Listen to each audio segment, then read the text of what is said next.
সেজদা দিব কাকে? আইন বানাবেন কে? খাওয়া দেন কে? আমাদেরকে সব সময় দেখে রাখেন কে? সেজন্য পার্লামেন্টে আইন হতে হবে কার? যারা তোমরা মানুষের আইন বানাও, তোমরা কিয়ামতের ময়দানে মুশরিকের কাতারে গিয়ে দাঁড়াবা।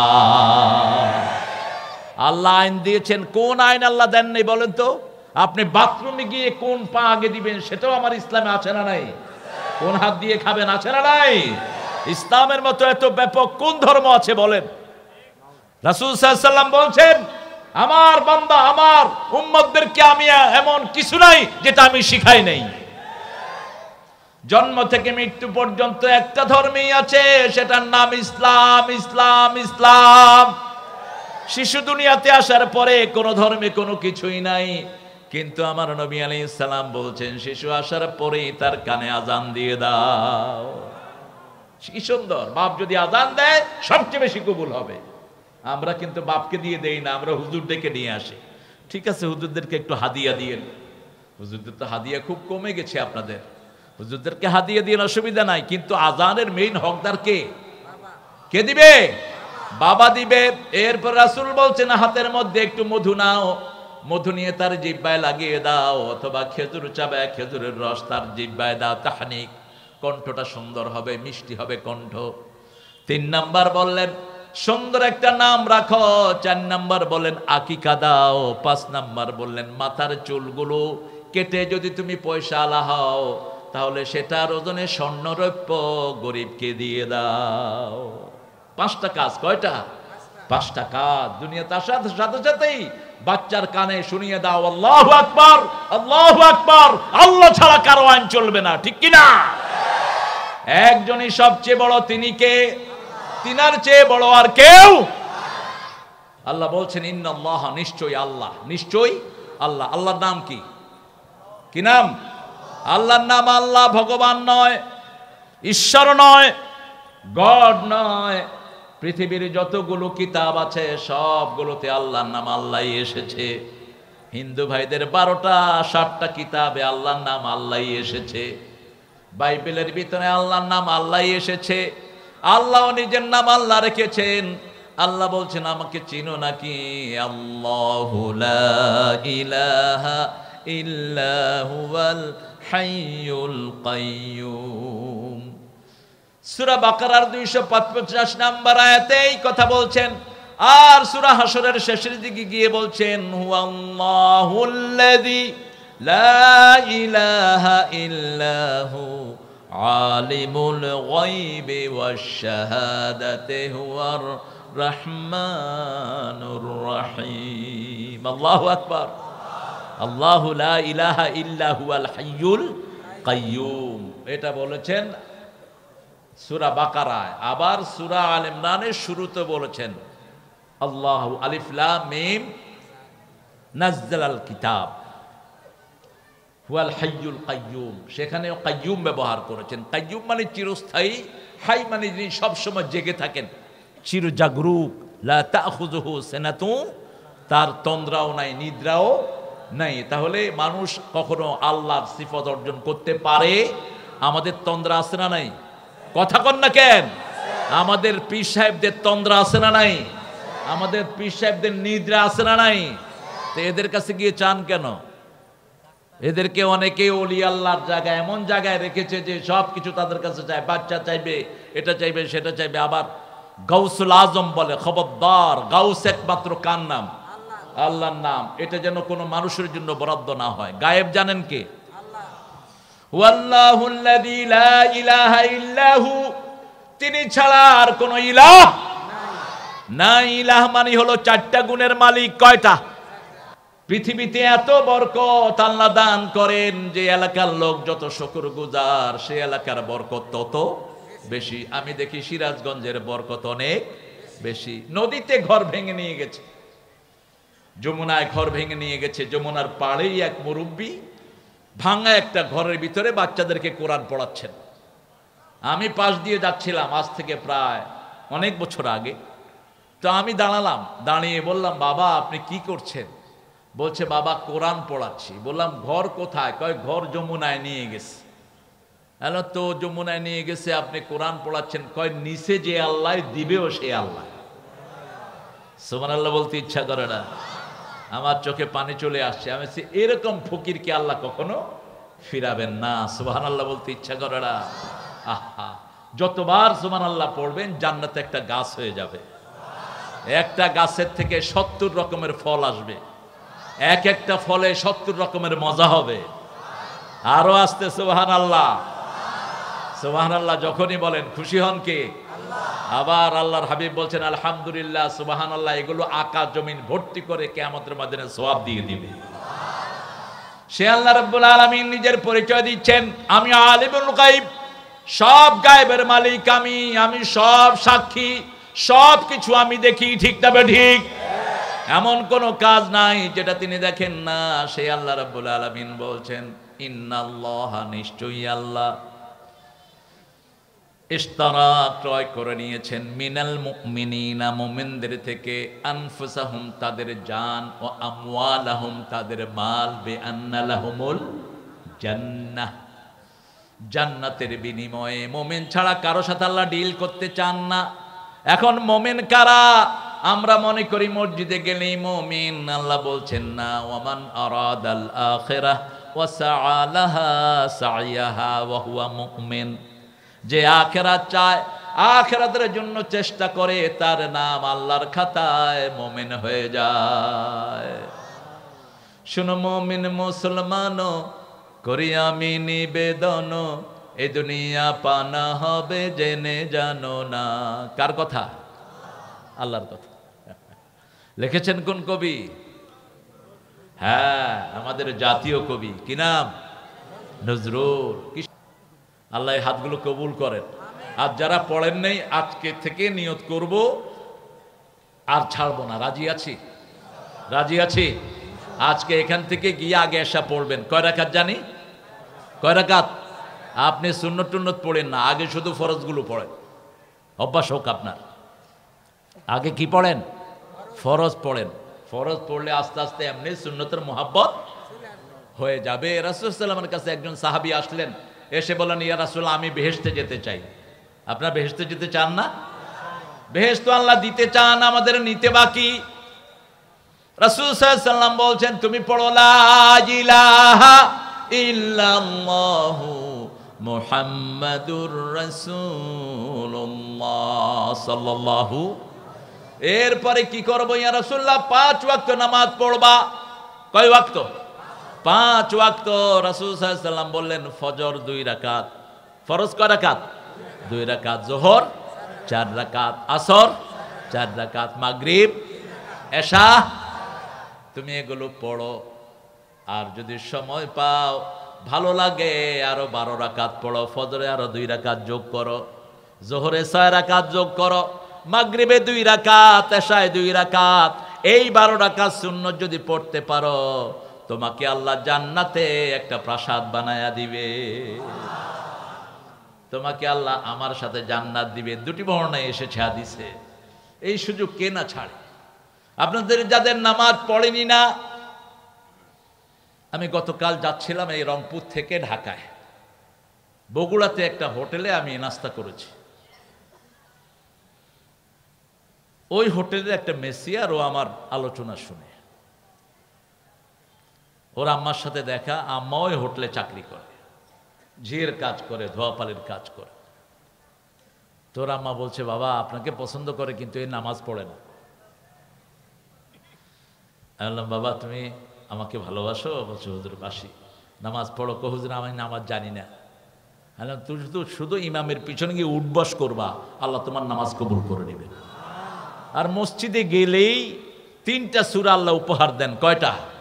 আলহামদুলিল্লাহি রাব্বিল, কুল হুয়াল্লাহু, ইন্না আতাইনা। একবার শুনলেই মুখস্থ হয়ে যাবে। আর ইমাম হুজুরের সাথে উঠবস করবা।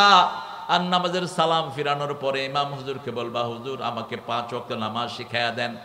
বাংলাদেশে এমন কোন কঠিন ইমাম নাই যে ইমাম তার মুসল্লিকে বলবে, আমি তোমারে নামাজ শিখাবো না। বলবে কেউ? বরং খুশি হয়ে কপালে চুমু দিবে। ঠিক কি না? যে বাবা তুমি নামাজ শিখতে আসছো, আসো। বেতন যত কমই দেন, ইমামদের চেয়ে ভালো মানুষ আমাদের সমাজে নাই, কিন্তু এদের বেতন হলো সবচেয়ে কম বেতন, কিন্তু মুখে সবসময় হাসি, ড্রেসটা সবচেয়ে সুন্দর। আর অফিসে যেগুলো ঘুষ খায় এগুলো চেহারা দেখলে মনে হয় জুতা দিয়ে পিটাই। সালামের উত্তর দেয় না, মুখটা দেখলেই মনে হয় অভিশপ্ত। সালাম দিবেন এরম করে, তোর মুখের কি হয়েছে মূর্খ? ঠোঁট দুইটা লাড়াতে পারস না, 5 কেজি মাথারে এরকম এরকম করস।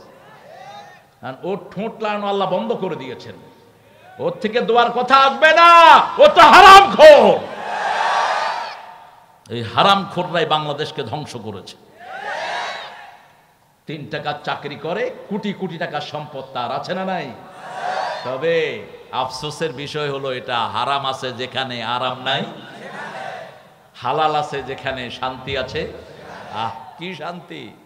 মসজিদে শান্তি, ঘরে শান্তি, বাহিরে শান্তি, ঠিক না বেটি?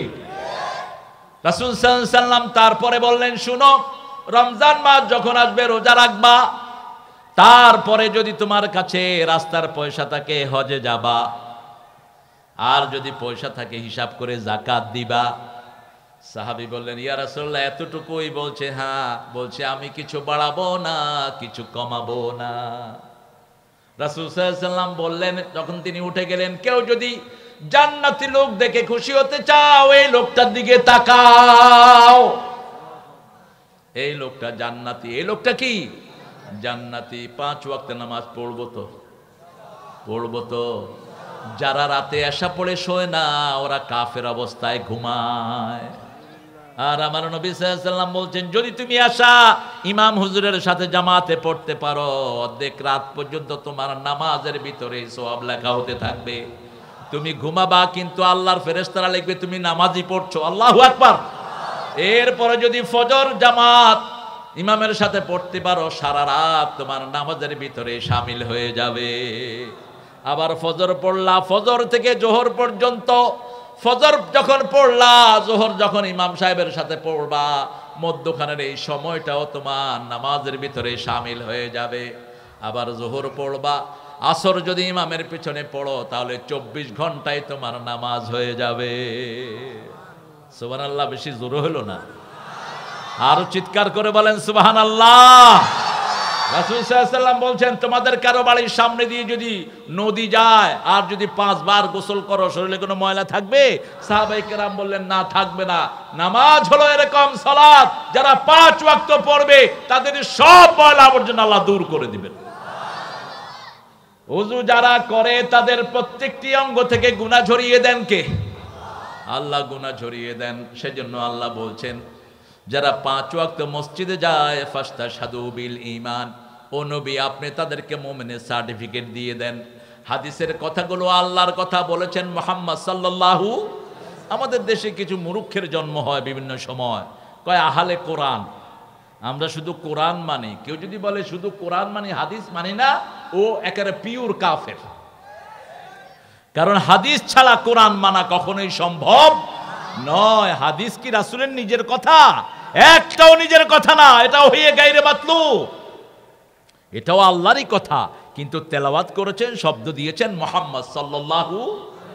দুটেই আল্লাহর কথা। কারণ আমার নবী কখনো নিজের মন থেকে কথা বলতেন না। কার কথা? মা ইয়াতিকু আনিল হাওয়া ইন হুয়া ইল্লা ওয়াহয়ুন ইউহা। কখনো তিনি নিজের পার্সোনাল ইমসে কথা বলতেন না, আল্লাহ ওহী করতেন, তারপরে কথা বলতেন রাহমাতাল লিল আলামিন। যেমন রাসূলকে মক্কার লোকেরা পাগল বলল, রাসূল চুপ থাকলেন, তিনি কখনো জবাব দিতেন না। কিছুদিন পরে জবাব পাঠালেন কে? ওয়ামা সাহিবুকুম বিমাজনুন, তোমাদের এত সুন্দর মানুষ, তিনি কখনো পাগল হতে পারেন? আপনাকে যখন কেউ গালি দেয় আপনিও চুপ থাকবেন, জবাব দিবেন কে? আবু বকর রাদিয়াল্লাহু আনহুকে একবার কাফেররা গালি দিচ্ছিল, তিনি খুব চুপচাপ শুনছিলেন। রাসূল সাল্লাল্লাহু আলাইহি ওয়াসাল্লাম দূরে মুস্কি হাসছিলেন। কিছুক্ষণ পরে তিনি জবাব দিলেন। রাসূল সাল্লাল্লাহু আলাইহি ওয়াসাল্লামের মুখ কালো হয়ে গেল। তিনি আসলেন, ইয়া রাসূলুল্লাহ, যখন কাফেররা আমাকে গালি দিচ্ছিল আপনি মুস্কি হাসছিলেন, আর যখন আমি উত্তর দিলাম আপনার মুখটা বেজার হয়ে গেল কেন? রাসূল সাল্লাল্লাহু আলাইহি ওয়াসাল্লাম বলেন, আবু বকর, আমি যা দেখি তুমি তা দেখো না। রাসূল নামাজের সামনে যেমন দেখতেন পিছনেও তেমন দেখতেন ফেরেশতাদেরকে রাসূল দেখতেন, আমাদের দেখার কোনো ক্ষমতা। রাসূল সাল্লাল্লাহু আলাইহি ওয়াসাল্লাম বললেন, যখন তোমাকে কাফেররা গালি দিচ্ছিল তুমি চুপ করে শুনছিলে, আমি দেখছিলাম অসংখ্য ফেরেশতা তোমার পক্ষ থেকে জবাব দিচ্ছে। আর যখন তুমি জবাব দিয়েছো ফেরেশতার মুখ বন্ধ হয়ে গেছে। তোমাকে যখন কেউ গালি দেয় তুমি ধৈর্য ধরো, তোমার মর্যাদা বাড়িয়ে দিবেন কে? আমাদের দেশে গালিগালাজ আছে না নাই? আহা, কি গালিগালাজ, এক হুজুর আর এক হুজুর রে। হ্যাঁ, আবার ইন্টারনেটে ঢুকলে তো মাশাআল্লাহ মুজুদদের গালিগালাজে ভরপুর ফেসবুক। তুমি আখেরাতকে সামনে রাখো, যাকে তুমি গালি দিয়েছো ওটা যদি তার ভিতরে থাকেও তাহলে তুমি গীবত করলা, তুমি গীবত করলা, তোর সব আমল আল্লাহ তাকে দিয়ে দিবেন। তুই তোর মরা ভাইয়ের গোস্ত খাইলি। রাসূলের সাল্লাল্লাহু আলাইহি ওয়াসাল্লামের ঘরে একজন কালো সাহাবী এসেছেন। মা আয়েশা বলছেন, ইয়া রাসূলুল্লাহ, একজন কালো মানুষ এসেছে। রাসূল সাল্লাল্লাহু আলাইহি ওয়াসাল্লাম বললেন, আয়েশা কথা উইথড্র করো, তোমার এই কথাতে পুরা সাগর ভর্তি হয়ে গেছে। বলছি, ইয়া রাসূলুল্লাহ, লোকটা তো কালো। বলছে, না তুমি এটা বলবা না, এটা যদি কেউ শুনে, কালো মানুষটা যদি আপনি কালো কন, ও খুশি হবে না বেজার? কথা কন না কেন? একজন কালো মানুষকে যদি কেন আপনি কন যে কালু ভাই কেমন আছো, ও খুশি হবে? কারণ ও কি নিজেকে ও কালো বানাইছে? কালো বানাইছেন কে? তাহলে আপনি কাকে টিটকারি করলেন? খবরদার। আর যদি তার মধ্যে না থাকে যে গালি দিয়েছেন, মিথ্যা তহমত দিলেন, আপনার দুনিয়াও শেষ, আখিরাতও শেষ। আল্লাহ আমাদেরকে বোঝার তৌফিক দান করেন। এখন মুমিন হইতে রাজি আছেন তো? কে কে রাজি দেখি হাত তোলেন। কষ্ট পাচ্ছেন? এত রাতে তো রাসূল আলোচনা করতেন না। আল্লাহ এই হাতগুলো কবুল করেন। আমি একটু হাত তুলি যাতে আপনার না ঘুমান। ঘুমাবেন না? হ্যাঁ, কথা ঢুকবে তো মাথায়। রাসূল কখনো এশার পরে কথা বলতেন না, কখনো না। জীবনে একটা মাহফিল এশার পরে করেন নাই। নান কানা ইয়াকরাহুন নাওম ক্বাবলা আল-ইশা ওয়াল হাদিসা বাদা। এশার আগে ঘুম অপছন্দ করতেন, এশার পরে কথা অপছন্দ করতেন। রাহমাতাল লিল। এখন আল্লাহ আপনাদেরটা ক্রয় করবেন। ইন্নাল্লাহা আশতারা মিনাল মুমিনিনা আনফুসাহুম। আগে তোমার নফস তিনি কিনবেন, কারণ এই নফসটা তিনি দিয়েছেন, আবার তিনি আপনার কাছ থেকে কিনতে চাচ্ছেন। ইশতারা মিনাল মুমিনিনা আনফুসাহুম ওয়া আমওয়ালাহুম। আমাদের নফস, নফস মানে হলো আপনার শরীর, আপনার হাত, আপনার চোখ, আপনার কান, এগুলোর মালিকানা কার? আলাম নাজআল লাহু আইনাইন ওয়া লিসানান ওয়া শাফাতাইন ওয়া হাদাইনাহুন নাজদাইন। সুন্দর দুটি চোখ আমি তোমাকে দিয়েছি, সুন্দর দুটি ঠোঁটের মধ্যখানে সুন্দর একটি জিহ্বা দিয়েছি। ঠোঁটও থাকে ভিজা, জিহ্বাও থাকে ভিজা, চোখও থাকে ভিজা। চোখের পানি জিহ্বায় যায়, জিহ্বায় যায় না, জিহ্বার পানি চোখে আসে না। একটা দিয়ে 7টা রং দেখি, চোখ দিয়ে কি দেখি? কথা কন না কেন? 7টা রং দেখি একসাথে। জিহ্বা দিয়ে 7টা টেস্ট অনুভব করি। যে কোনো জিনিস জিহ্বায় দিবেন, এটা টক না বাসি জিহ্বা বলে দেয়, এটা মিষ্টি না ঝাল জিহ্বা বলে দেয়, এটা গরম না ঠান্ডা জিহ্বা বলে দেয়, এটা বাসি না ভালো কে বলে দেয়? জিহ্বা। জিহ্বার পানি আর চোখের পানির মধ্যে হাজার পার্থক্য। চোখের যেই পানি, এই পানি এত দামি পানি, চোখের পানি যখন শুকিয়ে যায়, আমাদের দেশে এই পানিগুলো হয় না, জার্মানে হয়। জার্মান থেকে চোখের পানি নিয়ে আসতে হয়, ওটা ঢুকানো হয়। কি এলিমেন্ট দিয়ে আল্লাহ বানিয়েছেন? এতদিন চোখ পানিতে ভিজে থাকে কিন্তু চোখ পচে যায় না। আবার চোখেও হাড্ডি নাই, জিহ্বাতেও হাড্ডি নাই। রাসূল বলছেন, 2 হাড্ডি ছাড়া জিনিসের নিরাপত্তা যদি তোমরা দাও, আমি তোমাদেরকে জান্নাতের নিরাপত্তা দেব। আজমান আলাকুমুল জান্নাহ। 2 ঠোঁটের মধ্যখানে যেটা, 2 উরুর মধ্যখানে যেটা, এই 2টার নিশ্চয়তা যদি কেউ দিতে পারে, তাকে আল্লাহ জান্নাতের নিশ্চয়তা দিয়ে দিবেন বলেছেন মুহাম্মদ সাল্লাল্লাহু। এই জন্য জিহ্বা কখনো বাজে কথার জন্য ব্যবহার করবেন। রাসূল একদিন বলছেন সাল্লাল্লাহু, অনেক ছেলে মেয়ে আছে পিতামাতাকে লানত করে। আপনারা না, আপনারা ভালো মানুষ। সাহাবায়ে কেরাম বলেন, এরা কারা, কোন ছেলে মেয়ে?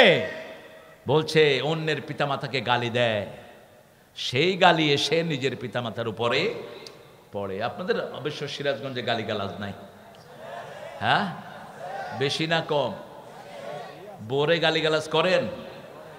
হ্যাঁ, বোরে গালিগালাজ করবেন, সংসার শেষ। আপনার পোলা শিখবে এগুলো, যে আমি বিয়ে করে আয় না, আমি ওই মাঞ্জারে এরকম গালি দেব।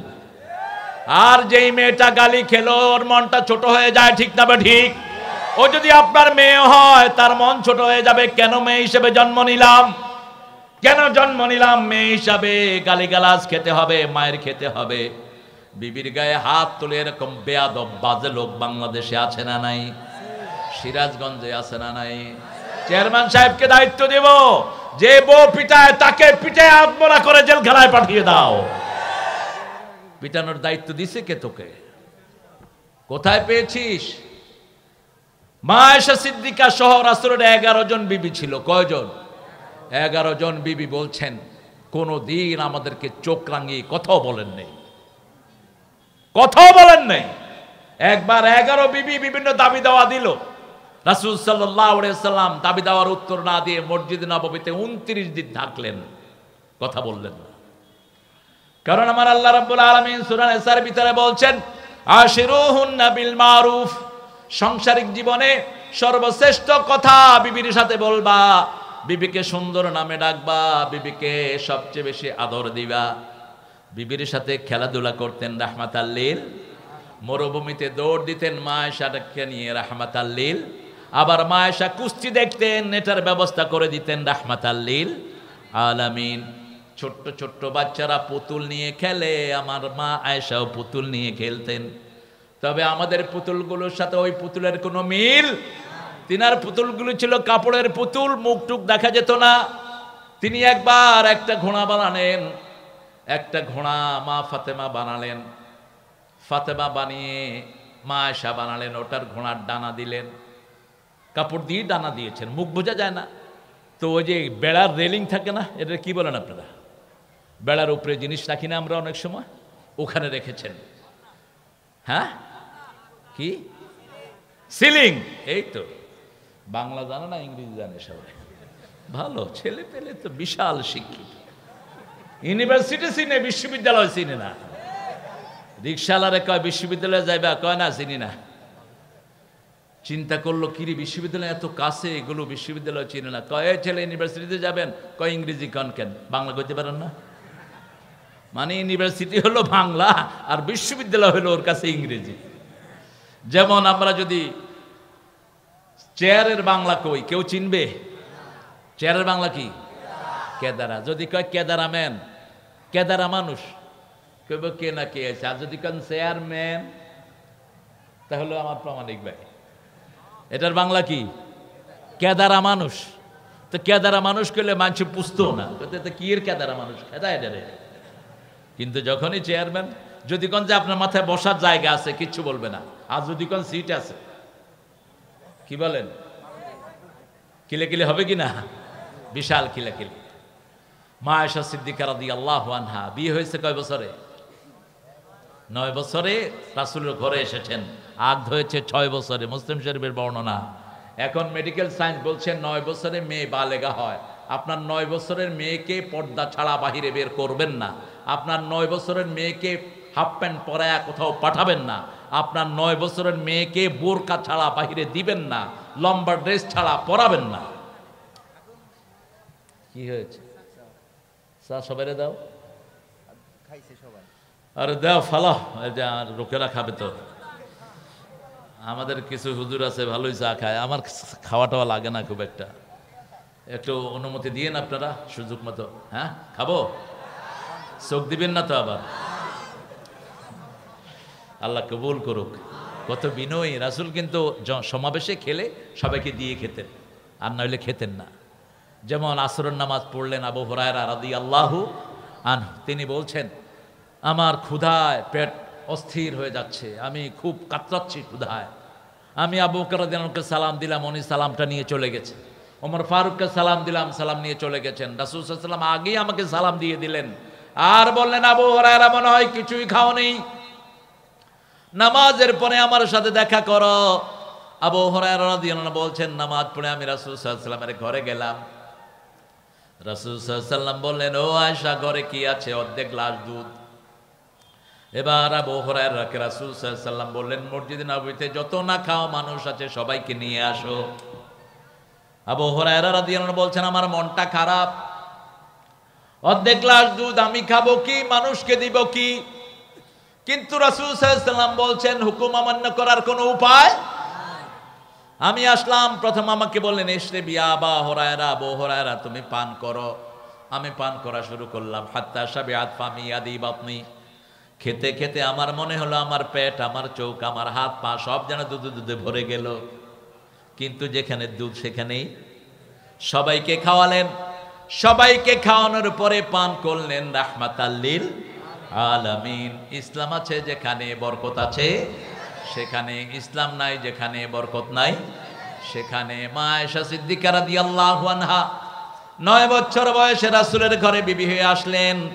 এই মা আয়েশার সাথে পুতুল খেলতেন ওনার বান্ধবীরা। যখন বান্ধবীরা ওনার ঘরে আসতেন, রাসূল ওই বান্ধবীদেরকে ঘর ছেড়ে দিয়ে তিনি মসজিদে নববীতে চলে যেতেন আর বলতেন, তুমি তোমার বান্ধবীদের কাছে আনন্দ করো। রাসূল সাল্লাল্লাহু আলাইহি ওয়াসাল্লামের চোখে ওই যে ঘোড়াটা পড়লো, রাসূল সাল্লাল্লাহু আলাইহি ওয়াসাল্লাম বলেন, আয়েশা ওটা কি? কয় এটা ঘোড়া। কয় ঘোড়ার ডানা কেন? কয় ইয়া রাসূলুল্লাহ, আপনি জানেন না সুলাইমান আলাইহিস সালামের ঘোড়ার ডানা ছিল। ঘোড়ার কি ডানা হয়? উনি বলছেন, রাসূল মুস্কি হাসলেন। সুবহানাল্লাহ বলতে ইচ্ছা করে না? কোন বাচ্চার আবদারকে তিনি কখনো ফেলে দিতেন না। তিনি চাঁদনি রাতে বিবিকে নিয়ে দৌড় দিতেন। মা আয়েশা সিদ্দিকাকে ফাস্ট করে দিয়েছেন একবার, দুইবার, তিনবার, চতুর্থবার রাসূল ফাস্ট হয়ে গেছে। এবার জিজ্ঞেস করলেন, কি খবর আয়েশা, তুমি আজকে পিছনে পড়লে কেন? মা আয়েশা বলছেন, আমি বেশি খেয়েছি তো একটু ভারী হয়ে গেছে, আগে যেতে পারিনি। আসলে রাসূলের সাথে কম্পিটিশনে কারো পক্ষে পারা সম্ভব? তিনি মা আয়েশাকে আগায় দিতেন। এইভাবে তিনি বিবিদের অধিকার দিতেন রাহমাতাল লিল আলামিন। আমার আল্লাহ বলছেন, আমি মুমিনদের থেকে জানগুলো কিনে নিতে চাই, আপনার হাত, আপনার পা। আল্লাহ বলেছেন, এই চোখ বাজে জায়গায় ব্যবহার করবা না। কুল্লিল মুমিনিনা ইয়াগুদ্দু মিন আবসারিহিম ওয়া ইয়াহফাযু ফুরুজাহুম কুল্লিল মুমিনাতি ইয়াগুদ্দুনা মিন আবসারিহিন্না ওয়া ইয়াহফাযনা ফুরুজাহুন্না। মুমিন ছেলেদেরকে বলে দাও তারা যেন চক্ষুকে অবনত রাখে। ফেসবুকে বাজে মেয়েদের ছবি আছে না নাই? একটু কম কইলেন মনে হয়। টিকটকে আছে না নাই? তা আপনি ঈমান রক্ষা করবেন কেমনে? মুহূর্তের মধ্যে তো আপনি বেঈমান হয়ে যাচ্ছেন। আপনি কিসের সালাত আদায় করেন? আপনার সারা দিনের নামাজ হলো আধা ঘন্টা, আর ফেসবুকে তুমি পড়ে থাকো 6 ঘন্টা। কিভাবে তুমি মুমিন বলে দাবি করবা? তোমার হাত তোমার না, এই হাত দিয়ে তুমি বাজে লেখা লিখতে পারো না। এই হাত কিয়ামতের ময়দানে তোমার বিরুদ্ধে কথা বলবে, ঠিক না ঠিক? এই হাত দিয়ে তুমি জমির আইল ঠেলেছো, এই হাত দিয়ে তুমি একজনের চাকরি খেয়েছো, এই হাত দিয়ে কারো গায়ে আঘাত করেছো, এই হাত দিয়ে বিবির গায়ে সিগারেটের আগুন জ্বালিয়েছো, এই হাত দিয়ে শ্রমিকের গায়ে আঘাত করেছো। কিয়ামতের ময়দানে এই হাত আল্লাহর কাছে কথা বলবে।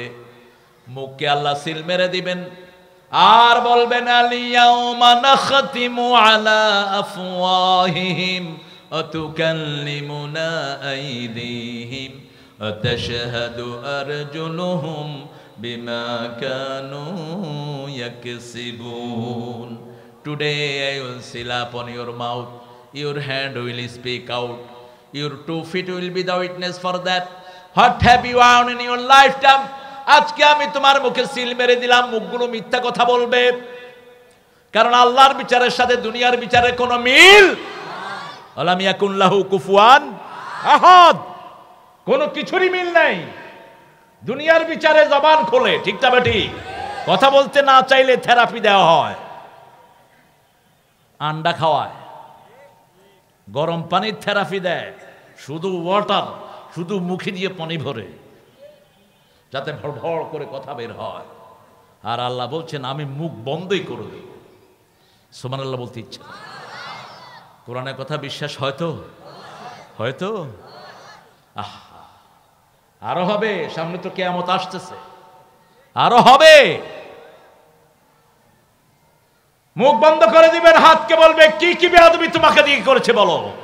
হাত বলবে এই হাত দিয়ে বৃদ্ধদের ভাতা চুরি করে খেয়েছে, এই হাত দিয়ে জনগণের চাউল খেয়েছে, এই হাত দিয়ে করুণার চাউল পর্যন্ত খেয়ে ফেলেছে, এই হাত দিয়ে যমুনা নদীর সর্বনাশ করেছে, এই হাত দিয়ে জমিনের আইল ঠেলেছে, এই হাত দিয়ে বিবির গায়ে হাত তুলেছে, পরনারী স্পর্শ করেছে। আজকের মেডিকেল সায়েন্স বলছে একজন মানুষ সারা জীবন যা কাজ করে তার সবটাই হাতে থেকে যায়। এই হাতের ভিতরে রেখা আছে, ফিঙ্গারপ্রিন্ট বলা হয়। কিয়ামতের ময়দানে আল্লাহ বলবেন ফামান ইয়ামাল মিসকালা যাররাতিন খায়রান ইয়ারাহু ওয়া মান ইয়ামাল মিসকালা যাররাতিন শাররান ইয়ারাহু। যাররা পরিমাণ, যাররা হলো যেটা খালি চোখে দেখা যায় না, যাররা পরিমাণ যেই আমল মানুষ করেছে সেই আমলের চিহ্ন হাতের মধ্যে রেখে দিবেন কে? আল্লাহ রেখে দিবেন। এখন পাশ্চাত্য পৃথিবীতে 40 দিন পর্যন্ত একজন মানুষের হাতের টাচ মানুষ উদ্ধার করতে পারে সেন্সিটিভ ক্যামেরা দিয়ে। আপনি কাউকে হত্যা করেছেন, ওই লোকটাকে শনাক্ত করার জন্য ওই লোকটার কাপড় ক্যামেরাতে উঠিয়ে লোকটাকে খোঁজা হয়। খোঁজে কি দিয়া? কুত্তা দিয়া। কুত্তার ঘ্রাণ শক্তি এত প্রখর, 10 মাইল দূর থেকে কুত্তা ঘ্রাণ পায়। আপনি দেখবেন কুত্তা ঘর থেকে বেরিয়ে এরম করে, কি করে? এ না কুচু করে। আল্লাহর একটা আজীব প্রাণী কুকুর। কুকুর যা দেখে আমরা তা দেখি না। আজানের সময় কুকুর চিল্লায় না কেন? শয়তান পালায়। কি করে? আর বায়ু ছাড়তে পালায়। কত সুন্দর কথা বল। এই শয়তান দেখে, ওই যে কুকুর দেখে শয়তান যে পালাচ্ছে, আবার কুকুর বিপদ দেখে, এর জন্য রাতের বেলায় কাঁদে। কুকুর কাঁদলে আপনি কি করবেন? আপনি লা ইলাহা ইল্লা আনতা সুবহানাকা ইন্নী কুনতু মিনাজ জালিমিন। এই কুকুর দিয়ে তারা কুকুর ব্যবহার করেছিল আসহাবে কাহফের লোকেরা। সেই কুকুর আসহাবে কাহফের সাথে কোথায় যাবে? কোথায় যাবে? কুকুর ঘরে ঢুকাবেন না, বাহিরে পালেন। ঘরে ঢুকালে 1 কেরাত সওয়াব বেরিয়ে যাবে। 1 কেরাত মানে জাবালাতাইন আযীমাতাইন, বিশাল পাহাড় পরিমাণ, 2 পাহাড় পরিমাণ সওয়াব আমলনামা থেকে বেরিয়ে যাবে। আর যদি কারো জানাজায় শামিল হন, লাশটাকে গোসল করান, কবর পর্যন্ত, দাফন পর্যন্ত যান, প্রতি কাজে 1 কেরাত করে সওয়াব আপনাকে দান করবেন কে? রাসূলকে জিজ্ঞেস করা হলো মা হুয়াল কেরাত, কেরাত কি? রাসূল সাল্লাল্লাহু আলাইহি ওয়াসাল্লাম বললেন জাবালাতাইন আযীমাতাইন, 2 বিশাল পাহাড় পরিমাণ সওয়াব আপনার আমলনামায় আল্লাহ দিয়ে দিবে। কুত্তারে চুমু খায়, কুত্তাই চুমু খায়। কুত্তারে মানুষ চুমু খেতে পারে? নোংরা। এই সংস্কৃতি আমার দেশে আছে না নাই? গুলশান বনানীর সো কল্ড পয়সালাগুলো ঘরে ঘরে কুত্তা পালে। আমি অবাক হয়ে গেলাম। কয়েকদিন আগে একটা প্রোগ্রাম ছিল, সন্ধ্যার পরে দেখি যে প্রত্যেকের হাতে কুত্তা নিয়ে বেরিয়েছে। আর হাফ প্যান্ট পরলে তো মনে হয় একটা বিশাল কিছু হয়ে গেল। হাফ প্যান্ট তো মেথর ড্রেস, তুই পরস কেমনে? আমাদের দেশে মেথররা আগে হাফ প্যান্ট পরতো, ঠিক কিনা? তুই তো মেথরের সংস্কৃতি গ্রহণ করেছিস। তোমার উরুটা ঢাকা রাখবা, কারণ শরীরের মালিক তুমি না, শরীরের মালিক কে? পরের জায়গা পরের জমিন, সবার মুখস্থ বাস্তব কথা। শরীরটা আমার নয়, আমার হলে আমার চোখ আমার কথা শুনতো, ঠিক না? ঠিক। আমি তো চোখ দিয়ে দেখি, চোখ দিয়ে খাওয়ার কোনো অধিকার আমার নাই। যেমন এই টুপিটা আমার, টুপিটা কি? আমি টুপিটা মাথা থেকে খুলে আমার মাথার তলেও দিতে পারি, ঠিক না? ঠিক। এই ঘড়িটা আমার, ঘড়িটা আমি এখানে না লাগাইয়া ঠেঙ্গাও লাগাইতে পারি। কিন্তু আল্লাহ বলছেন প্রত্যেকটি অঙ্গ প্রত্যঙ্গ হুকুম মানে কার? শুধু আমাদেরকে একটু স্বাধীনতা দিয়েছেন, এটাও দেখতে পারো, এটাও দেখতে পারো। এই স্বাধীনতার জন্য আমাদের বিচার করবেন কে? আপনার পা গুলো, আপনার হাতগুলো আল্লাহর হুকুম মতো আপনি লাগাবেন, তাহলে আপনি মুমিন। তাহলে আপনি কি? মুমিন। ইন্নাল্লাহা আশতারা মিনাল মুমিনিনা আনফুসাহুম ওয়া আমওয়ালাহুম। সম্পদের মালিক কে? আপনি মালিক সম্পদের? অসম্ভব। আপনি একটু চিন্তা করেন তো ইসরায়েলিদের কথা। 3 দিন আগে বিশাল বিল্ডিং এ শুয়ে শুয়ে এসিতে বাতাস খায় আর স্বপ্ন দেখছে কোটি টাকার। একটা সে রকেট এসে পড়লো আর রাস্তায় নেমে গেল, দুনিয়া থেকে বিদায় হয়ে গেল। ঠিক না ঠিক? কিছুই আপনার না। আমার দেশে এরকম চিত্র আছে না নাই? শেয়ার ব্যবসার ভিতরে কোটিপতি মানুষ শেয়ার ব্যবসায় গেছে, পরের দিন দেখে টাকা পয়সা কিছুই নাই। সম্পদগুলো আল্লাহ আপনাকে দিয়ে দেখেন, পৃথিবীতে এমন কোন মানুষ নাই যার 14 পুরুষই পয়সা আলা। দেখা যায় বাপ ফকির, ছেলে পয়সা আলা হয়, আবার ছেলে পয়সা আলা, তার ছেলে আবার ফকিরিতে চলে যায়, আছে না নাই? এইভাবেই মানুষের ভিতরে এটা ঘুরতে থাকে। আল্লাহ বলছেন, ইন্নাল্লাহা আশতারা মিনাল মুমিনিনা আনফুসাহুম ওয়া আমওয়ালাহুম বিআন্না লাহুমুল জান্নাহ। আমি তার শরীরটা আগে কিনে নিয়েছি। এই শরীর তখনই আপনি আল্লাহর কাছে বিক্রি করলেন যখন আজান হবে। আপনি কোথায় যাবেন? যদি মসজিদে যান তাহলে বুঝতে হবে আপনি কার কাছে বিক্রি করেছেন। যদি না যান তাহলে আপনি বিক্রি করেন। এই শরীর যখন আপনি কোনো হারাম ব্যবসায় লাগাবেন না, তখনই বোঝা যাবে এই শরীর আপনি কার কাছে বিক্রি করেছেন। আল্লাহর কাছে বিক্রি করেছেন। আল্লাহ রাব্বুল আলামিন বলছেন, বিআন্না লাহুমুল জান্নাহ, জান্নাতের বিনিময়ে আমি তোমাদেরকে তোমাদের জান আর তোমাদের মাল নিব, আর তোমাদেরকে আমি জান্নাত দিয়ে দেব। তবে একবার কাজের কথা শোনো, কোন কাজ করতে হবে? ইউকাতিলুনা ফি সাবিলিল্লাহ, হত্যা করবা পরস্পরকে আল্লাহর রাস্তায়। কার রাস্তায়? ব্যক্তিগত কাজে না। রাসূল সাল্লাল্লাহু আলাইহি সাল্লাম 10 বছরে 80টা যুদ্ধ করেছেন। কোন নবীর উম্মত? খেয়াল নাই আপনাদের? মিষ্টি খেয়ে ইসলাম আসে নাই। ইসলাম অত্যন্ত কঠিনতার ভিতর দিয়ে এসছে। ঠিক না বেটি? 10 বছরে কয়টা যুদ্ধ করেছেন? 80টা। 27টাতে নিজে সেনাপতি ছিলেন। বদরের ময়দান রাসূল সাল্লাল্লাহু আলাইহি সাল্লাম, আবু সুফিয়ান 70 জন বড় বড় ব্যবসায়ী নিয়ে সিরিয়া থেকে আসতেছিল। রাসূল সাল্লাল্লাহু আলাইহি সাল্লামের কাছে খবর এসেছে এই সম্পদগুলোতে সব মক্কার বড় বড় পয়সাওয়ালারা টাকা দিয়েছে, ইসলামকে ধ্বংস করবে। রাসূল সাল্লাল্লাহু আলাইহি সাল্লামের কাছে খবর চলে আসে। রাসূল সাল্লাল্লাহু আলাইহি সাল্লাম চিন্তা করলেন, লোক লাগালেন, কোন দিক দিয়ে আবু সুফিয়ান পাস হয় খেয়াল করো। আপনাদের কি কষ্ট হচ্ছে নাকি? হ্যাঁ, একটু পরে মনোজাত করে দেবো। হ্যাঁ না, কি আবার 10টায় উঠেছেন, চলবো কি না? 12টা পর্যন্ত তো অসম্ভব। হ্যাঁ, যে যুদ্ধবিদ্যা শিখে না, রাসূল বলছেন সে আমার উম্মত না। ভীরু কাপুরুষের জন্য ইসলাম আসে নাই।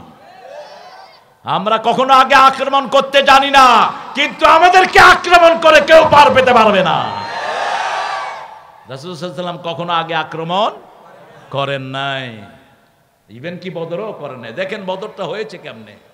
আবু সুফিয়ান পরবর্তী পর্যায়ে তিনি ইসলাম গ্রহণ করেছেন রাদিয়াল্লাহু আনহু। অত্যন্ত সুদক্ষ বিচক্ষণ ছিলেন, ইশারায় জিনিস বুঝতেন তিনি। তিনি চিন্তা করলেন আমি যাওয়ার সময় মদিনার উপর দিয়ে যাওয়া ঠিক হবে কিনা। সিরিয়া থেকে যাওয়ার সময় পথটা হলো মদিনার উপর দিয়ে। মদিনা থেকে পশ্চিমে হলো সিরিয়া। সিরিয়া হলো আজকের শাম, যেটা রাসূলের হাদিসে এসছে 5টা দেশ মিলে হলো শাম। এই শামে আমাদেরকে কিয়ামতের ময়দানে আল্লাহ একসাথ করবেন। এইখান থেকে পিটিয়ে একটা আগুন ইয়েমেন থেকে বের করবেন। ইয়াসুকুন নাসু লিরাব্বিল আলামিন। এই আগুন প্রত্যেকটি মানুষকে ধাওয়া দিবে, মানুষ দৌড়তে দৌড়তে সব শামে চলে যাবে। শাম হলো বর্তমান ফিলিস্তিন, ইসরায়েল, জর্ডান, লেবানন, মিশরের কিছু অংশ, টার্কির কিছু অংশ, এই 6টা মিলে যে বিশাল জায়গাটা, এটার নাম কি?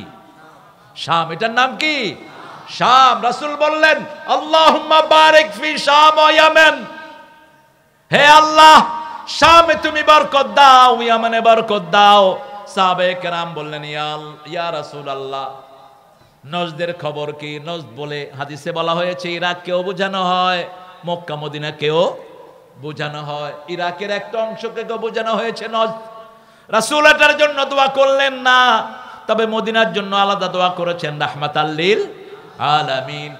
এরপরে আবার দোয়া করলেন আল্লাহুম্মা বারিক ফি শাম। শামের মধ্যে তুমি বরকত দাও, ইয়েমেনে তুমি বরকত দাও। কেন এই দুইটার জন্য দোয়া করলেন? রাসূল সাল্লাল্লাহু আলাইহি ওয়াসাল্লাম মুস্তাদরিকে হাকিমের 8552 নম্বর হাদিসে রাসূল বলছেন, আমি একদিন শুয়ে আছি, আমি দেখলাম আমার বালিশের নিচ থেকে কোরআনের পিলারটাকে তুলে নেওয়া হয়েছে। ইন্তেজাউল কোরআন। কি হয়েছে? আপনি ইশারা দেন কিসের?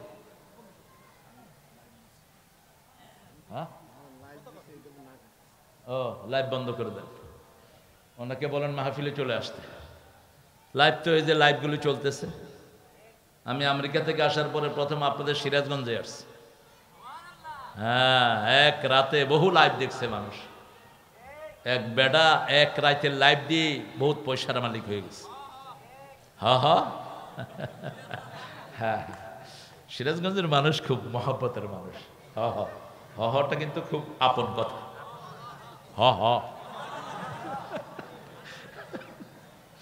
কি কবি ক, তুই কইলে আমি কমু হ। পোলাপান যে কত দক্ষ আমাদের, যে কোনো একটা পাইলেই সাথে সাথে গান। কি কইবি ক, তুই কইলে আমি কমু হ। হ্যাঁ, আমরা ইসলামের কথার জন্য হ কমু, কোন নোংরামির জন্য হ কমু না। ঠিক না বা ঠিক? নোংরামি দেখবো, ইমান গুরুজি দেখবো, হাত পা ভেঙে গুটিয়ে দেব সব। এটা হলো ইমানের 1 নম্বর পরিচয়। কোন ইসলাম বিরোধী কাজ দেখবো, আগুনের মতো খেপে উঠবো। ঠিক কিনা? এটা কয় নাম্বার ইমান? আর যদি সেটা না পারি, মনে মুখে বিতর্ক করব, মুখে প্রতিবাদ জানাবো। খবরদার, আলেমদেরকে জেলখানা থেকে ছেড়ে দাও, হামজাকে ছেড়ে দাও, আলেমদের উপর নির্যাতন করবা না। মসজিদের ইমামদের স্যালারি বাড়ানো হোক, কমসে কম 25,000 টাকা করা হোক। ঠিক না বেটি? দিবি তো মুসল্লিরাই, তোমাদের এত কষ্ট লাগে কেন? কত বাজে জায়গায় টাকা খরচ করস, মূর্খের গোষ্ঠী। আর ইমামদেরকে টাকা দেওয়া হয় না। ঠিক না বেটি? কত জায়গায় টাকা খরচ হচ্ছে। আহা, বিল্ডিং একটা বানায় আবার ভাঙে। এই যে আপনাদের কর্ডান মোড়ে দেখেন কতগুলো বিল্ডিং ভেঙে গুড়ায় দিচ্ছে। ইসলাম কোন সম্পদ নষ্ট করার পক্ষে নয়। বিল্ডিং ভাঙো কেন? ওই বিল্ডিং এ গরিবকে থাকতে দাও। ঠিক না বেটি? কোন প্রাণ নাই মূর্খের মতো।